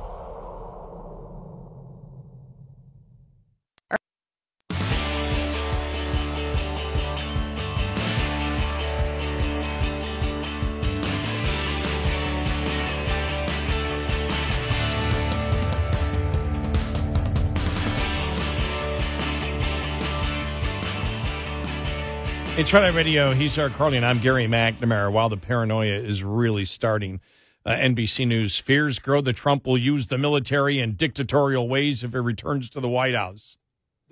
This is their game. This is, an extension of, Whoopi's rant and all of that. Because they can't promote in any positive way Joe Biden. So you've got to create the biggest fear you can about Donald Trump. Donald Trump is sparking fears among those who understand the inner workings of the Pentagon.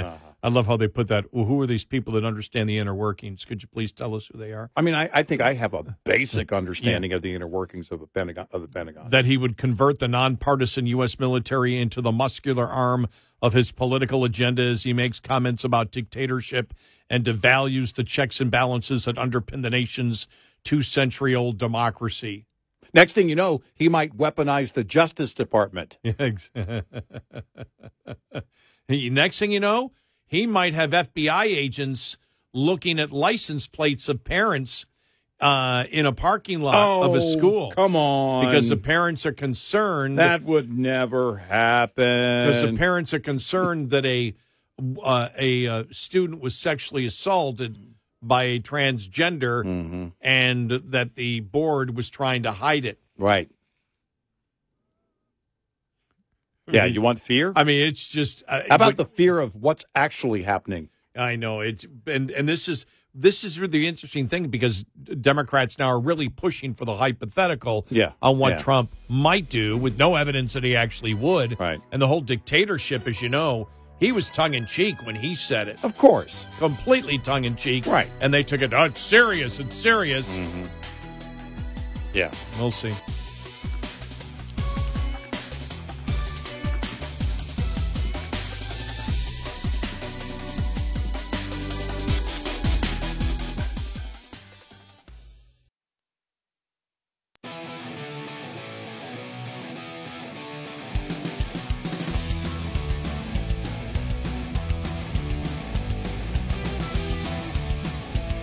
We have a line open.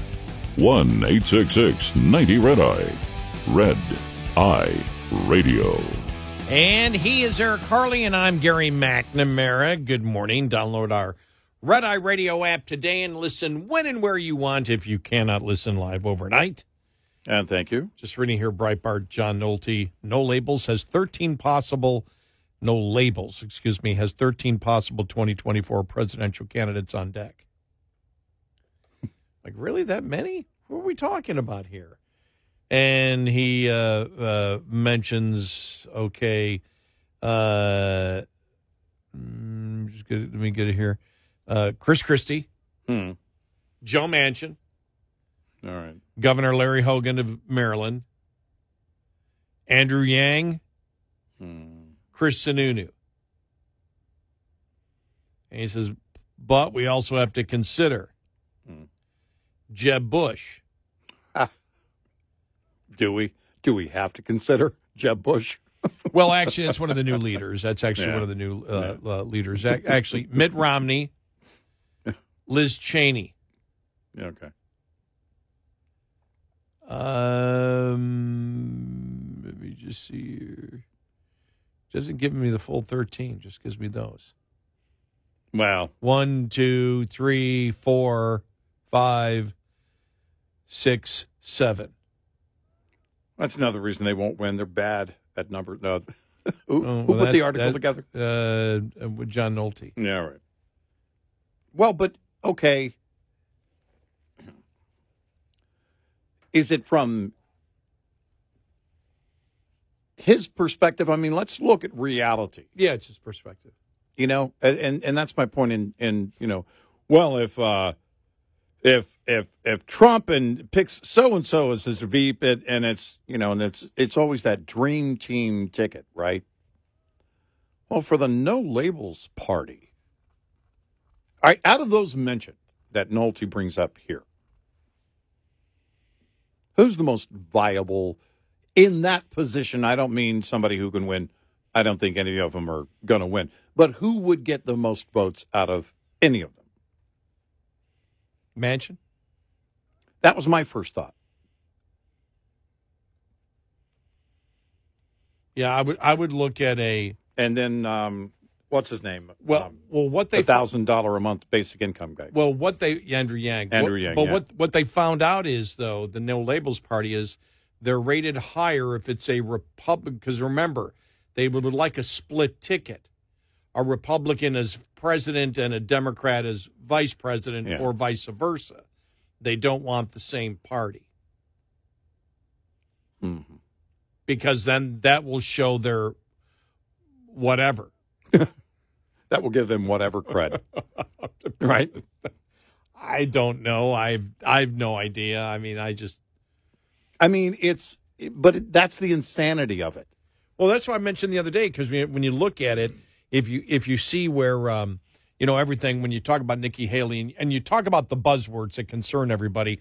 Remember when she said she would take, just bring Disney to South Carolina, right? And we want, wow, you don't have a clue, you don't understand, right? You don't get what this fight is all about. The fact that she would not state, she ignored the question of whether a man can become a woman. Yeah. This past weekend. And so you look at just those two things alone, and you go, okay, those are really, major warning signs as, why you can't win as a Republican. And again, when it comes to things like immigration, when it comes to the culture wars, basically, as a Republican, you have to have a particular stand. On fiscal conservatism, I don't know. I just don't know. It doesn't seem to strike a chord, even though they claim economics is important to them, doing things that would be completely counteractive to where we want to go right now.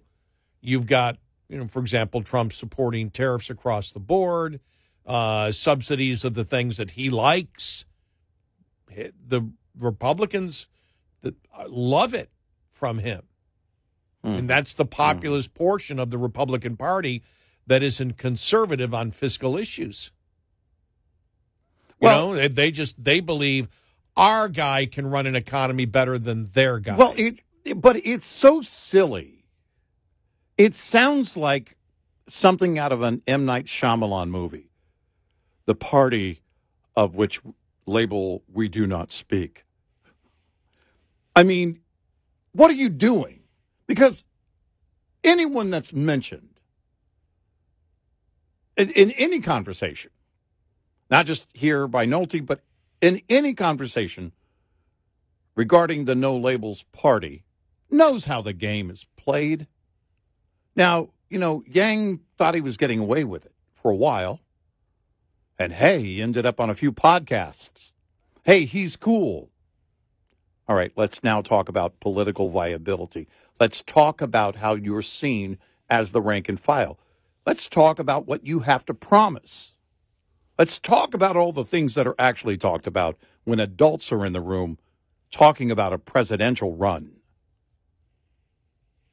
Well, if you look at the No Labels, as he writes here, it's no surprise to me that some of the most craven and mercenary egos and failures in national politics have banded together to pretend that they are somehow necessary and relevant with this pompous No Labels grift. No, I love that. What does surprise me is that people actually donate money. Why? Who are these people? What can these has-beens possibly do for you other than to use your money to fly around the country pretending to be important? Right. It's like donating your money so a mental patient can pretend to be Napoleon. What's more, you're not furthering a cause. These losers don't believe in anything. They believe in nothing. They hold no convictions or firm beliefs unless you count self-regard and the unearned sense of their own moral superiority as a principled conviction. Brilliantly written. That's exactly it. I mean, we've stated that. That's the reality. The island of misfit toys isn't going to have a viable candidate. the corruption truly is breathtaking. Yeah. Yeah. Well, I mean, I want to be in a room. I'm not going to say a word. I'll want to. I will definitely want to say a word.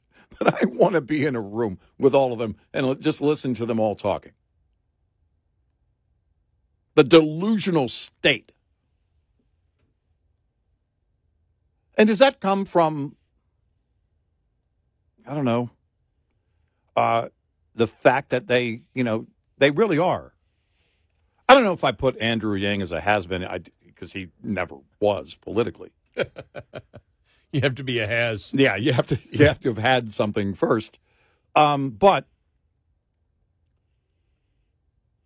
what I don't know what drives this mindset, because someone like an Andrew Yang, probably because he's never really run any major campaigns successfully, you can still kind of live in that delusional state and talk about the whole unicorn thing, right?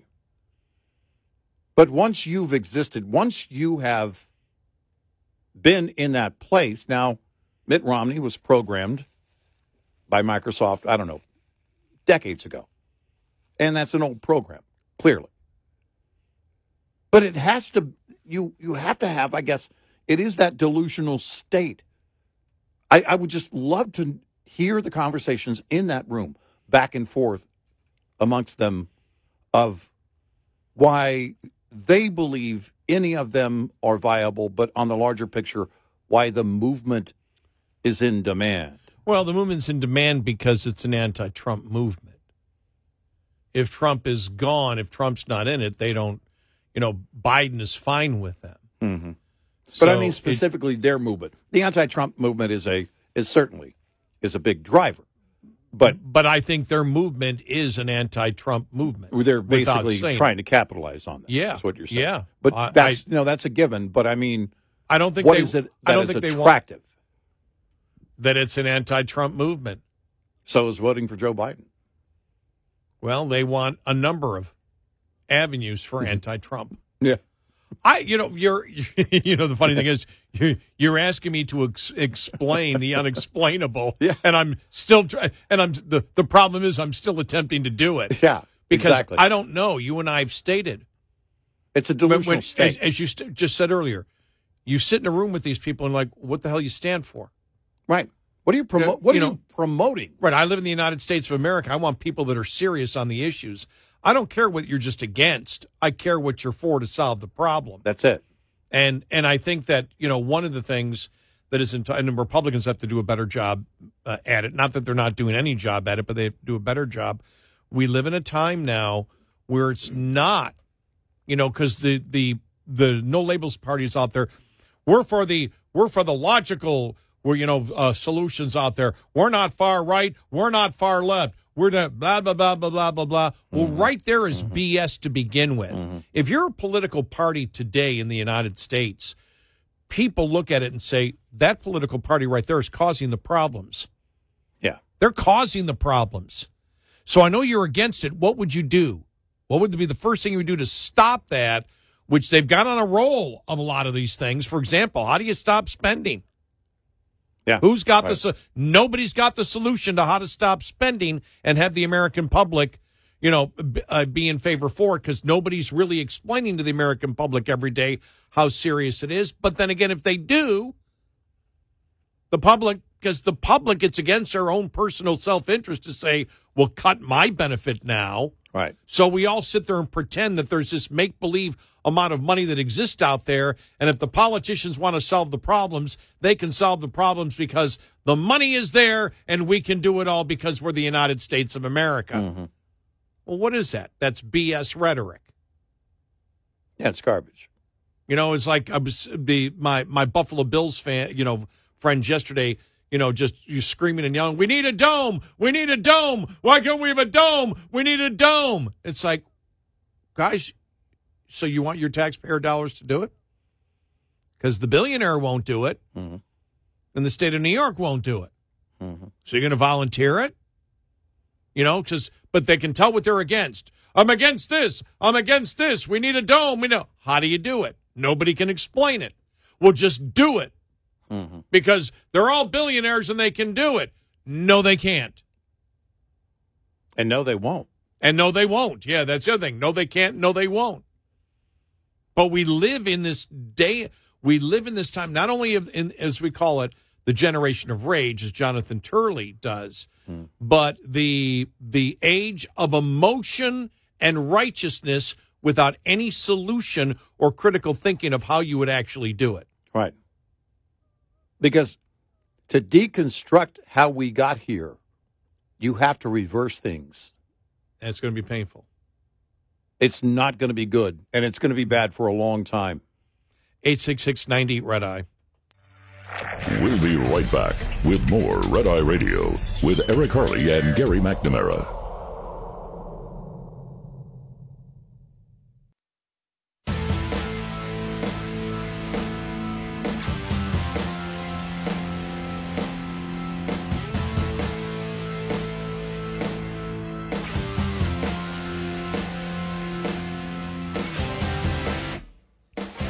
It's Red Eye Radio. He's Eric Harley, and I'm Gary McNamara.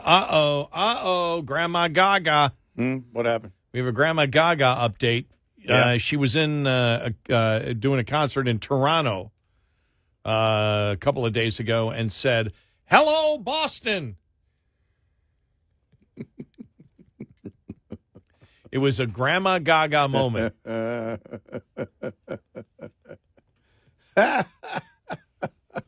See the one we never talked about it last week. She forgets. Eventually, she forgets the words to "like a virgin," like a something. You wish she had the bar behind her to hold her up. Did you see that one? Yeah, yeah. Oh, they were just the critics were just pounding on her for it. It's like, yeah. She comes out with a walker and she's got a hearing aid. What? We're just applauding. What? We're saying yay. What? Yeah. Is it time? It was probably time 30 years ago. what was her last hit song? Like 98, 99 maybe? I don't even know. Like that. Remember when she came out and did that goth thing? Where she dyed her hair jet black. I just remember that being all over the news. And I'm like, really? Okay. And then everybody, all the adoration again. It's like, okay. All right. I mean, that happens to a lot of artists, But I think that time is probably come and gone. Don't you think? Hello, Boston. Hello, Boston. It's Toronto, eh?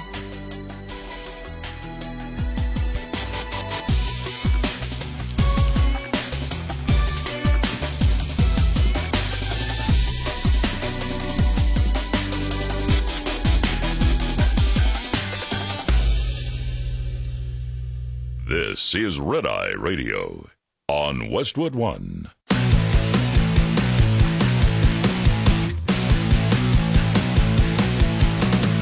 Now, it's Red Eye Radio.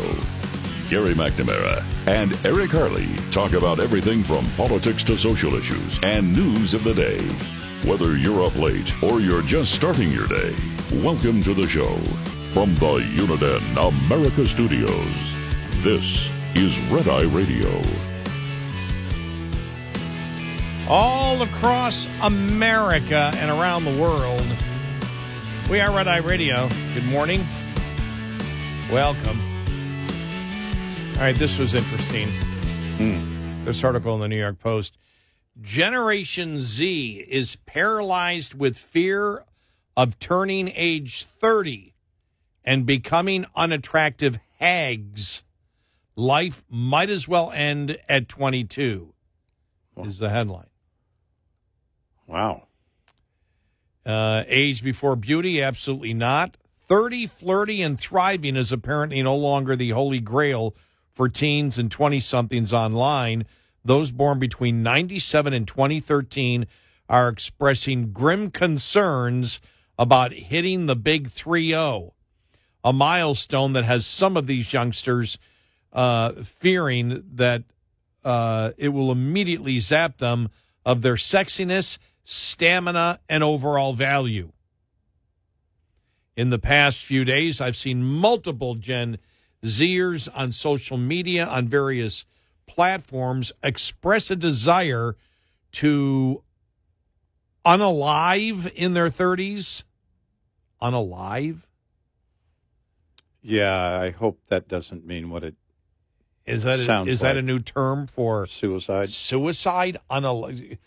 Express a desire to unalive in their 30s or when they reach 40 because they cannot handle the fact that they will age, become unattractive, and or become hags. That's in quotes. An alarmed whistleblower recently penned on social media. Some have even expressed not bothering with healthy eating habits, saving money, or planning on having careers because they feel so strongly about this. I don't think it's necessarily our fault, one poster said, but I do see and recognize in myself a fear of aging, and instead of there being a psychological and social movement to combat this, we simply turn to consumerism to try to fix the problem. Wow. The social media ranter went on to refer to the recent uptick in anti-aging products and trends, such as getting baby Botox and covering themselves in face tape that have been widely adopted by beauty buffs. Face tape? I guess so. What did I miss? I don't know. Seriously. Have I been out of touch for that long? The movement to remain forever young is being charged by both folks in their early 20s and teeny boppers on TikTok. I do think that there is an unhealthy effect of social media for a number of people, young people, I think especially for adolescent women.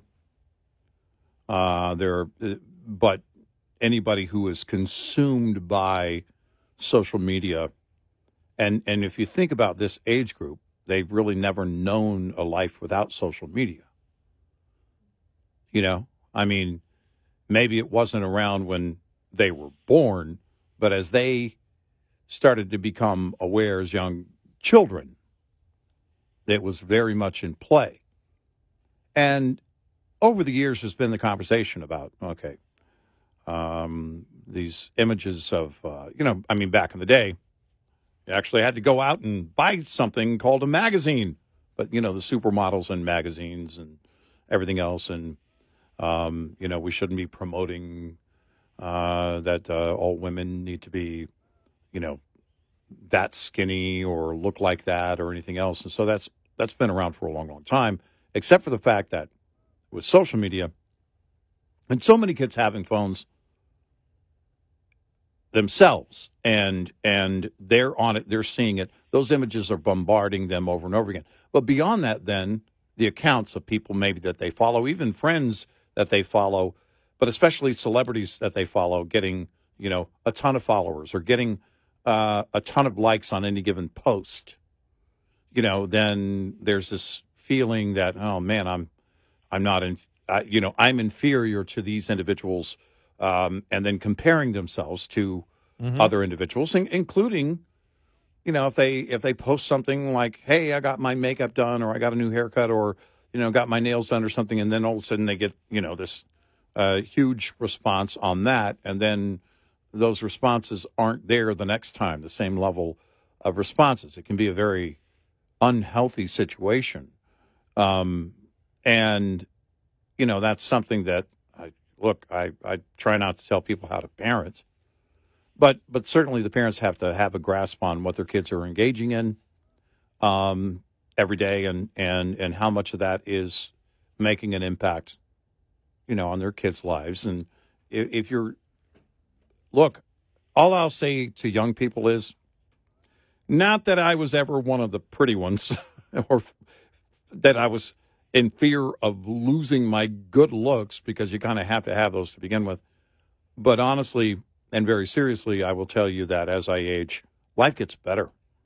And with the perspective and the things that you learn and the lessons that you learn, and some of them aren't, good lessons, but you learn things, and then you understand what what to do, what not to do. And that can only come with age. That can only come with that experience. And so my thought is, you shouldn't care what other people think, and don't put that much, into that much value into all these superficial things, because, sorry, but social media is not real. Continuing this article, I work with some Gen Zs, and they've had a very warped, depressing view on what it's like to be in your 30s before they met me. This is one person talking, and other millennials at work. I think social media has really screwed with our heads. One commentator chimed in on social media. People glorify being in your 20s way too much. Ultimately, it's just one decade, and it doesn't last too long. This feels more like a quarter life crisis about mortality and facing a new part of your life. I freaked out about that, too, when I neared 25, but I didn't have a pervasive social media culture drumming that into me, said one equally miffed user. Well, I'll say this. I have never. The only time I remember ever thinking about my age is when I turned 50, and it was on this show. Just started working here, and you said, "Hey, Gary, you're 50." And I went, "Oh, yeah, okay." Thought about it for about a minute, then moved on. Yeah. But other than that, I don't think I've ever thought about my age. Well, something I don't care about. Well, you know why?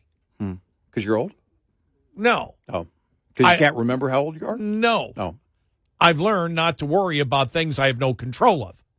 Yeah, and that's another thing that comes with age. And also, the point made in the article, and it's a good point. You and I and our generation, we weren't born into that. Certainly, if you think about pop culture, man, with the advent of rock and roll and these superstars and, Elvis, then the Beatles, and then, boom, boom, boom, and then celebrity status and all that stuff. It certainly was present, but being bombarded in social media, and the difference, too, was there are all these measurement metrics in place, like somebody getting a ton of likes, somebody, or you getting 0 likes or just a few likes or whatever. When you're born into that, and then all of a sudden it lifts you up, and that's what you believe is giving you worth, it's kind of like what Billy Joel was saying about Last Play at Shea. Here I am on this magnificent stage for over 3 hours, and I got tens of thousands of people singing my songs along with me, cheering me on, show-ins.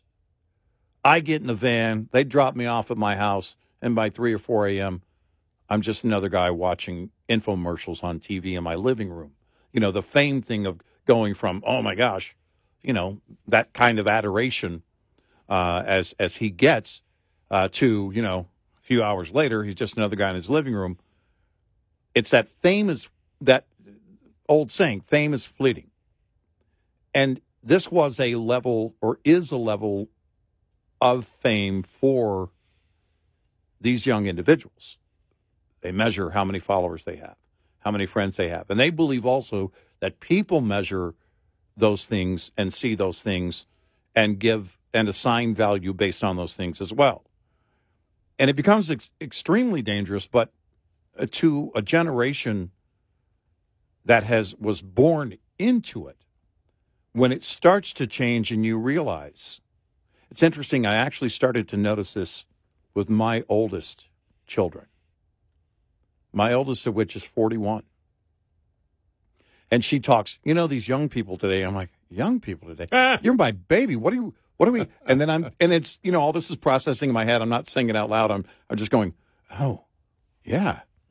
And my son, my son is 35. He's the third oldest. And my other daughter, she has said the same thing. I mean, my youngest is 27. And she said, yeah, these kids came in the other day. And I said, well, because she was at a place, then these kids walked in and the whole thing. Well, it turned out it was a group of, college-age kids, and probably 3 or 4 years younger than her. But you start realizing, that, okay, there is kind of that different mindset. But as this generation that was born into that kind of, adoration, and if you will, it may be a small level, depending on how many followers they've got, and those kind of responses, they've built so much of their own value in their mind based on those responses and that type of following. Well, they're trying to build. This is interesting because I think about this and my own career path, and I think you're the same way. I always wanted to be in this business because I knew I would like the process. I liked what you did. I never did anything for celebrity. Right. Even though I chose a business. It was about the job. It was right. And so, right. And that, especially when you delve into this or any entertainment business, when you walk in with eyes wide open, knowing half the people are going to hate you and half are going to love you. By the way, that's also true of Hollywood actors. That's true of musicians. Yeah. A lot of people think your music sucks. Yeah. Right. So you get it both ways, and it's not being able to handle that or not realizing. Yeah. As my mother told me when I got, don't you ever come to me and tell me that these people are insulting you. You're getting in the business where that happens. Yeah. So deal with it. And then right. I've always mentioned that it was years later where a liberal newspaper was getting on my case about something. Went over to my mom's house. She's throwing a fit. I said, Mom, I thought you said we're not supposed to take this personally. She said, I didn't say we're. I said you. I'm your mother. I can take it personal. But when you look at celebrity based on looks or fashion or to me, I knew that was superficial when I was a kid. Yeah. Right. I don't remember anybody telling me that it was. I just knew that it was. Yeah. Yeah. And what mattered was what was in your mind and what you could do. And so if I didn't get the response, and again, we didn't have this, but if I didn't get the response of what I expected of what I was attempting to do talent-wise, then it meant not that I had to get depressed that people weren't liking me, but what do I got to do to work harder to get them to enjoy what I do? Not everybody. To appreciate you've done. Right. To appreciate what I've done. What I've done. It was never superficial. Right. Yeah. Because come on, you look in the mirror and you're me. What do you say? Right. It's like you don't sit there and go, oh, wow, I just look so wonderful. I mean, my God, do you know how much makeup, do you know how much distance and darkness I would need in order to do something like that? And that's the other thing, self-deprecating humor. You don't take yourself too seriously. You walk in, you go, I'm alive. I've got my health. Yeah. We all look at ourselves in the mirror and go, especially in the morning, and go, who is this person? But most of us shrug it off and go, hey, we're individuals, we're human beings, and hey, come on, let's be honest. Only Seinfeld said it, and he was being way overly optimistic. Only about 1% of us are hot in any way. Right. The rest of us are just ugly mutts trying to walk around. Exactly. So once you understand that, you can get on with your life. And maybe you can meet another ugly mutt out there, and that's what you hope and produce ugly mutt offspring. That's what all of us ugly people hope for. I met my beautiful wife, and, look, she married down. I can't say, look, that's just the way she did it. But, those are the things, though. We say that jokingly, but there's seriousness to it because all we're saying is I can't change what is. So I'm going to deal with what I'm going to take the cards that I have and go with that. Right. And life is outstanding. And it is. It does get better with age. And it also means you don't have to, lay down just because you're getting old. But it was that fear of getting old, and you don't have to be a supermodel. There is a happy medium. Be healthy, enjoy some things that you love to eat that are decadent. You don't have to go to the gym 9 hours a day. You don't have to, there are things that where you can enjoy life. I found, for me, just based on who I am, it's about appreciation of others. It's about appreciating other people and seeing something in other people, and really, gratitude. And being grateful for what you have, but also, every once in a while reaching out to somebody who you appreciate and saying, hey, I appreciate what you do, or I appreciate what you did there, or whatever it is. That kind of thing goes a long way. And if you want to talk about self-worth, it's about what you do. I've got a couple of people especially over the holidays, that were, oh, woe is me. Mm. And I said, well, you know what you do? Go help somebody. Yeah. Yeah. Because there's so many people that have Right. it worse than I will ever have it. Yeah. And I don't care where you are. You live in the United States. Yeah. You're going to find, go volunteer. Go help someone. Right. Plenty you can do. There's no reason. It's this whole thing about, well, I'm lonely. Well, if you're lonely, get up and do something. Right. There's plenty of stuff you can do to meet people. Oh, yeah. There are plenty of places you can volunteer, plenty of places you can feel appreciated for. There's no reason for that to happen. Right. One person I'm talking to, there's just a tremendous amount of I think, self-loathing in their life from things that they did wrong. Yeah. And so it's like sometimes you just want to bathe in your grief, your anger at yourself, and everything and else. You can't. You just can't. It doesn't do any good. But you learn from that. But move on. But here's so superficial. These things are you're talking about looks. Yeah. You're talking about, but part of this is part of the negativity that, we'll talk more coming up. 866-90 Red Eye. Brought to you by Hot Shot Secret. Hi, I'm Jen Loomis, a transport safety expert at J.J. Keller, and I'm here to share a tip on roadside inspections. Roadside inspections all begin with the driver interview, during which the officer will gather basic information from the driver and prepare the driver for the inspection. The officer will also be evaluating the driver, determining if the driver can speak English, is under the influence of anything, has an illness, or is fatigued. The officer will ask the driver for required documents, including vehicle and driver credentials, the driver's log, and shipment paperwork. The officer may also conduct a vehicle inspection. Before beginning the inspection, the officer will take steps to make sure the inspection can be done safely. These include chalking the wheels, wearing personal protective equipment, and explaining what will be required of the driver. Get in touch with Red Eye Radio, toll free at 866-90 Red Eye.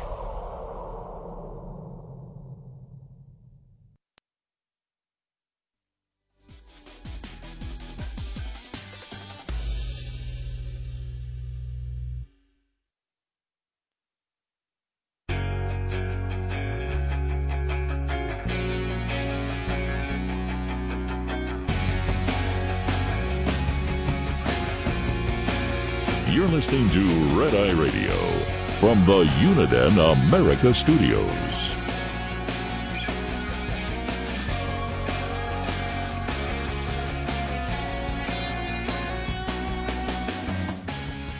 And he's Eric Harley, and I'm Gary McNamara. Good morning. Welcome. Download our Red Eye Radio app today and listen when and where you want if you can't listen live overnight. All right, you ready for the scenarios? What do you got? Now that Trump's won big in Iowa and the left is going crazy, and we saw it this past when we related the story to you about how to stop Trump from being a dictator, how to keep him from taking over the military and basically having martial law with the military, all this insanity going on. Well, there's the other side about what if Biden decides not to run. All right, and so Joe Concha from thehill.com went through the scenarios out there that we've actually talked about, but I just like the way that he's written some of these things. Scenario number one for the Democrats.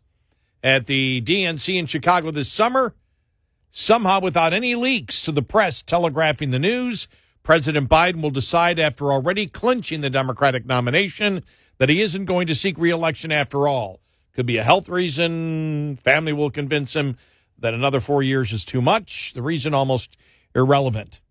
Party delegates and superdelegates proceed to huddle in smoke-filled back rooms without the smoke and to decide on a new nominee.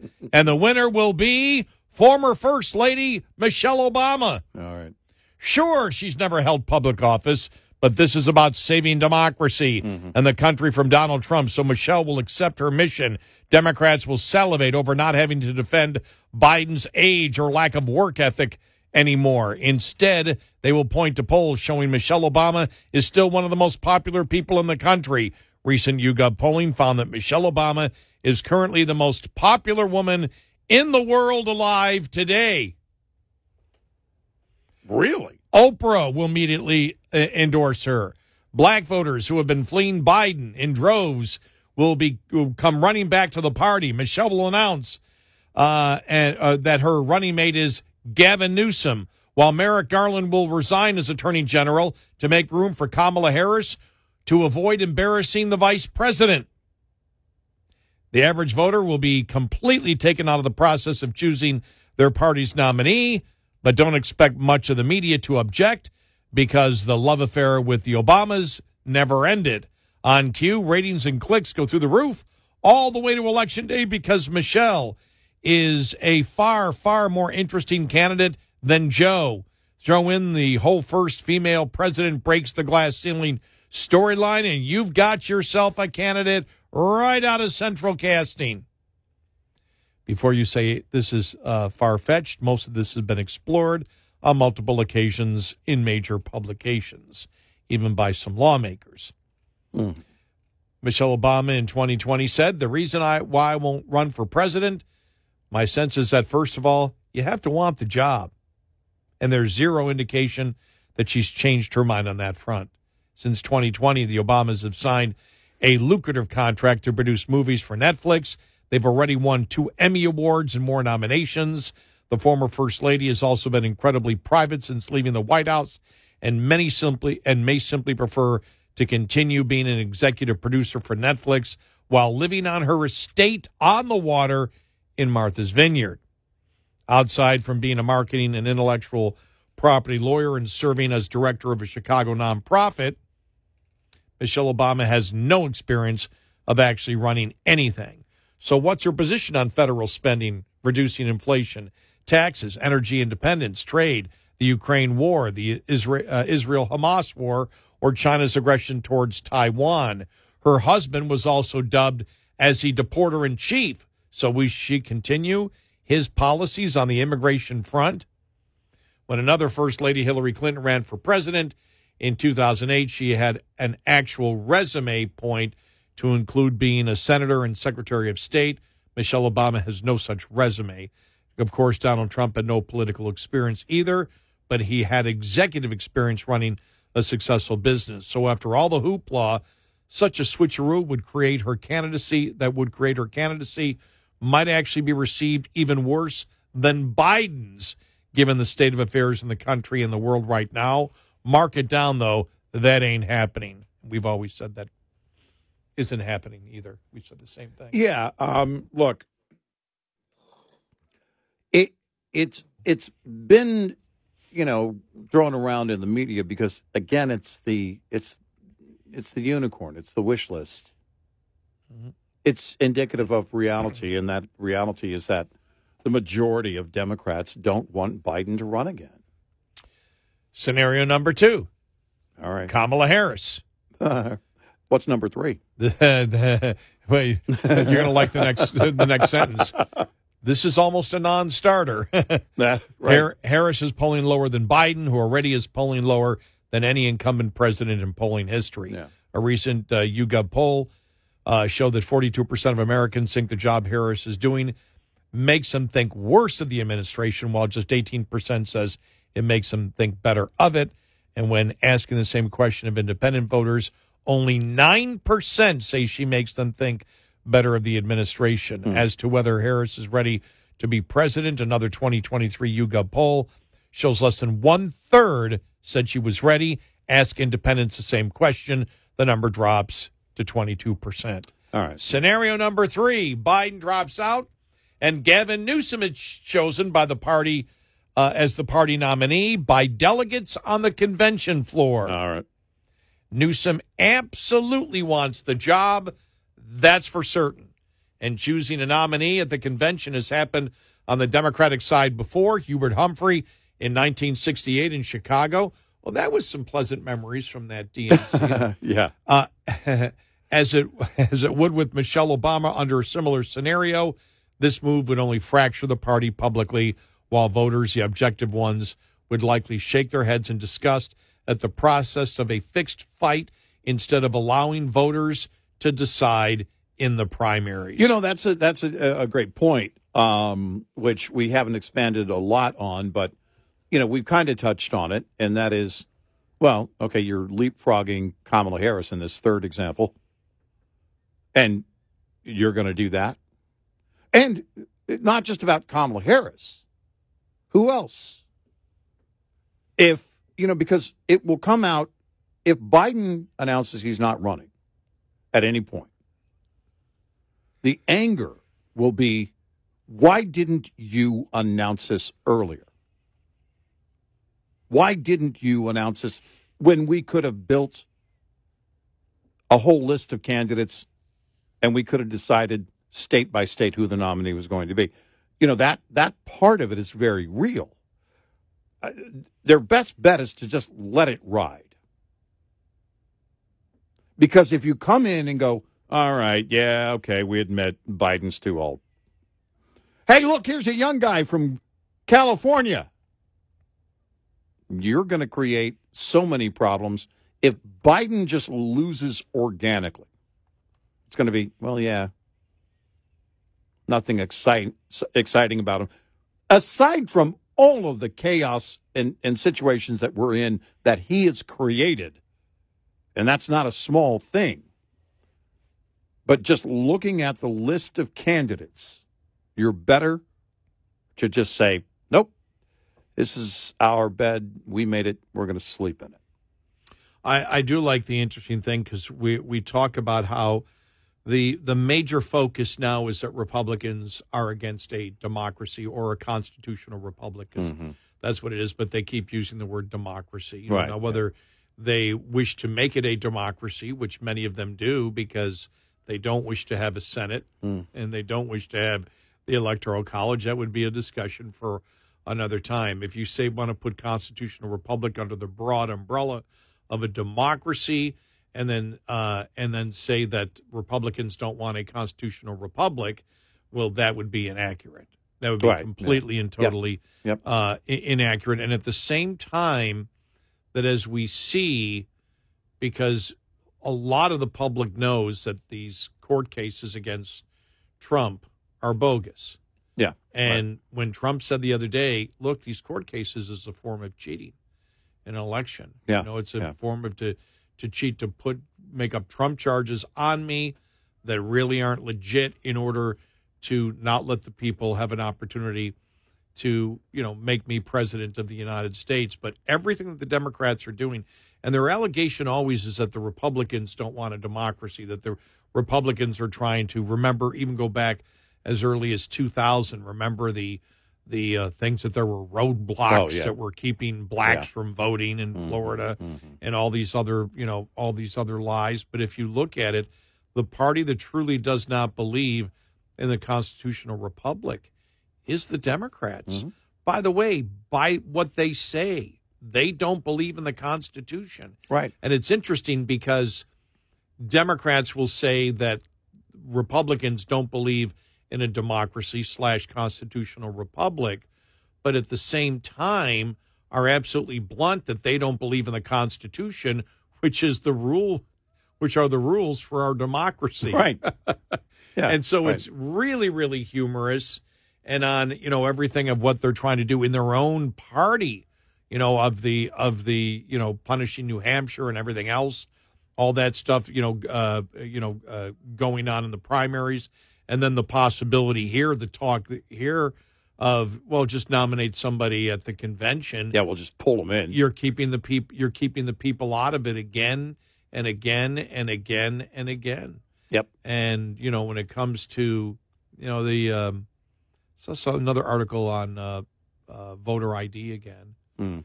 And it was just like, how can Democrats keep promoting that they're against voter ID? How do they keep surviving on that one? Because you see the polls on it, it's landslide numbers across the board. Right. Who's trying to destroy? Why don't you want? And if I was Republicans, I'd be stronger on this. Remember, they had to back off on it for a while, and now they're back on it again. Mm-hmm. Why don't they want? Did I say caller ID? Why don't they want voter ID? Yeah, you said voter ID. Okay. Yeah. Why don't they want voter ID? What would be the reason for not wanting voter ID? You want it easier to commit fraud.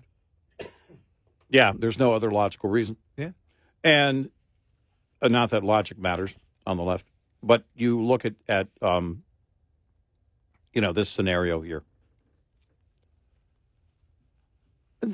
There's no doubt that they are desperate. The latest talking points,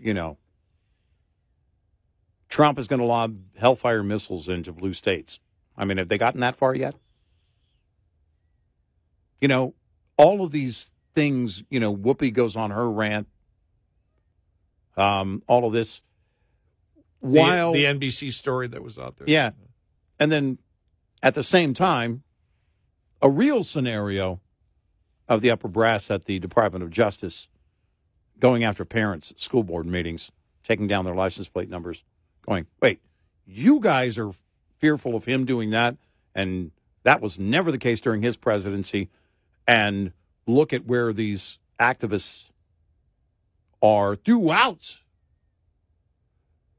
the brass at the Justice Department, and, of course, at the White House currently, and you have to shake your head. You have to look at that and be completely dismissive.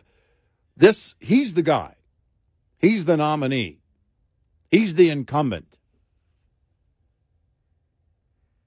And if he were going to step down, should have announced that last summer. If he was planning on not running, he should have announced it then. I'm not saying it won't happen. I'm just saying politically, if you think this is the whole dream ticket scenario or unicorn scenario, in this case of just pulling somebody in, and by the way, we did hear that also in 2020. Cuomo. It was Cuomo. And there's exactly where they live. In their mind, they've just got to live in this delusional state. Well, I'm not saying it can't happen, but if they're looking at this as an answer, it's a horrible, horrible solution. 866-90-RED-EYE. We'll be right back with more Red Eye Radio with Eric Harley and Gary McNamara.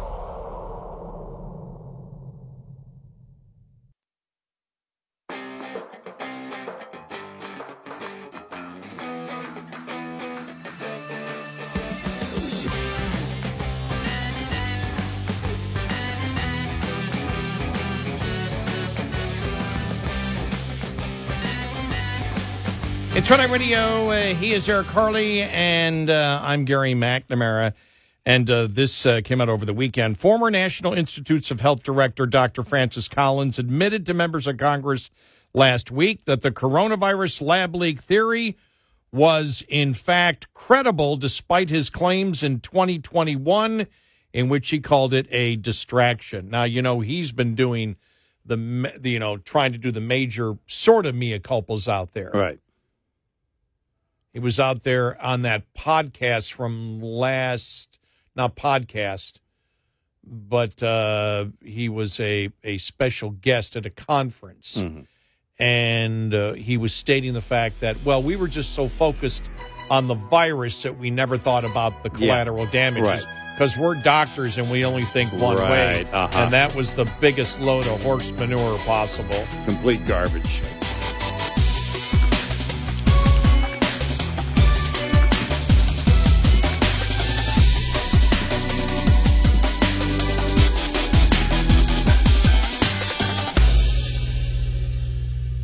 This is Red Eye Radio on Westwood One.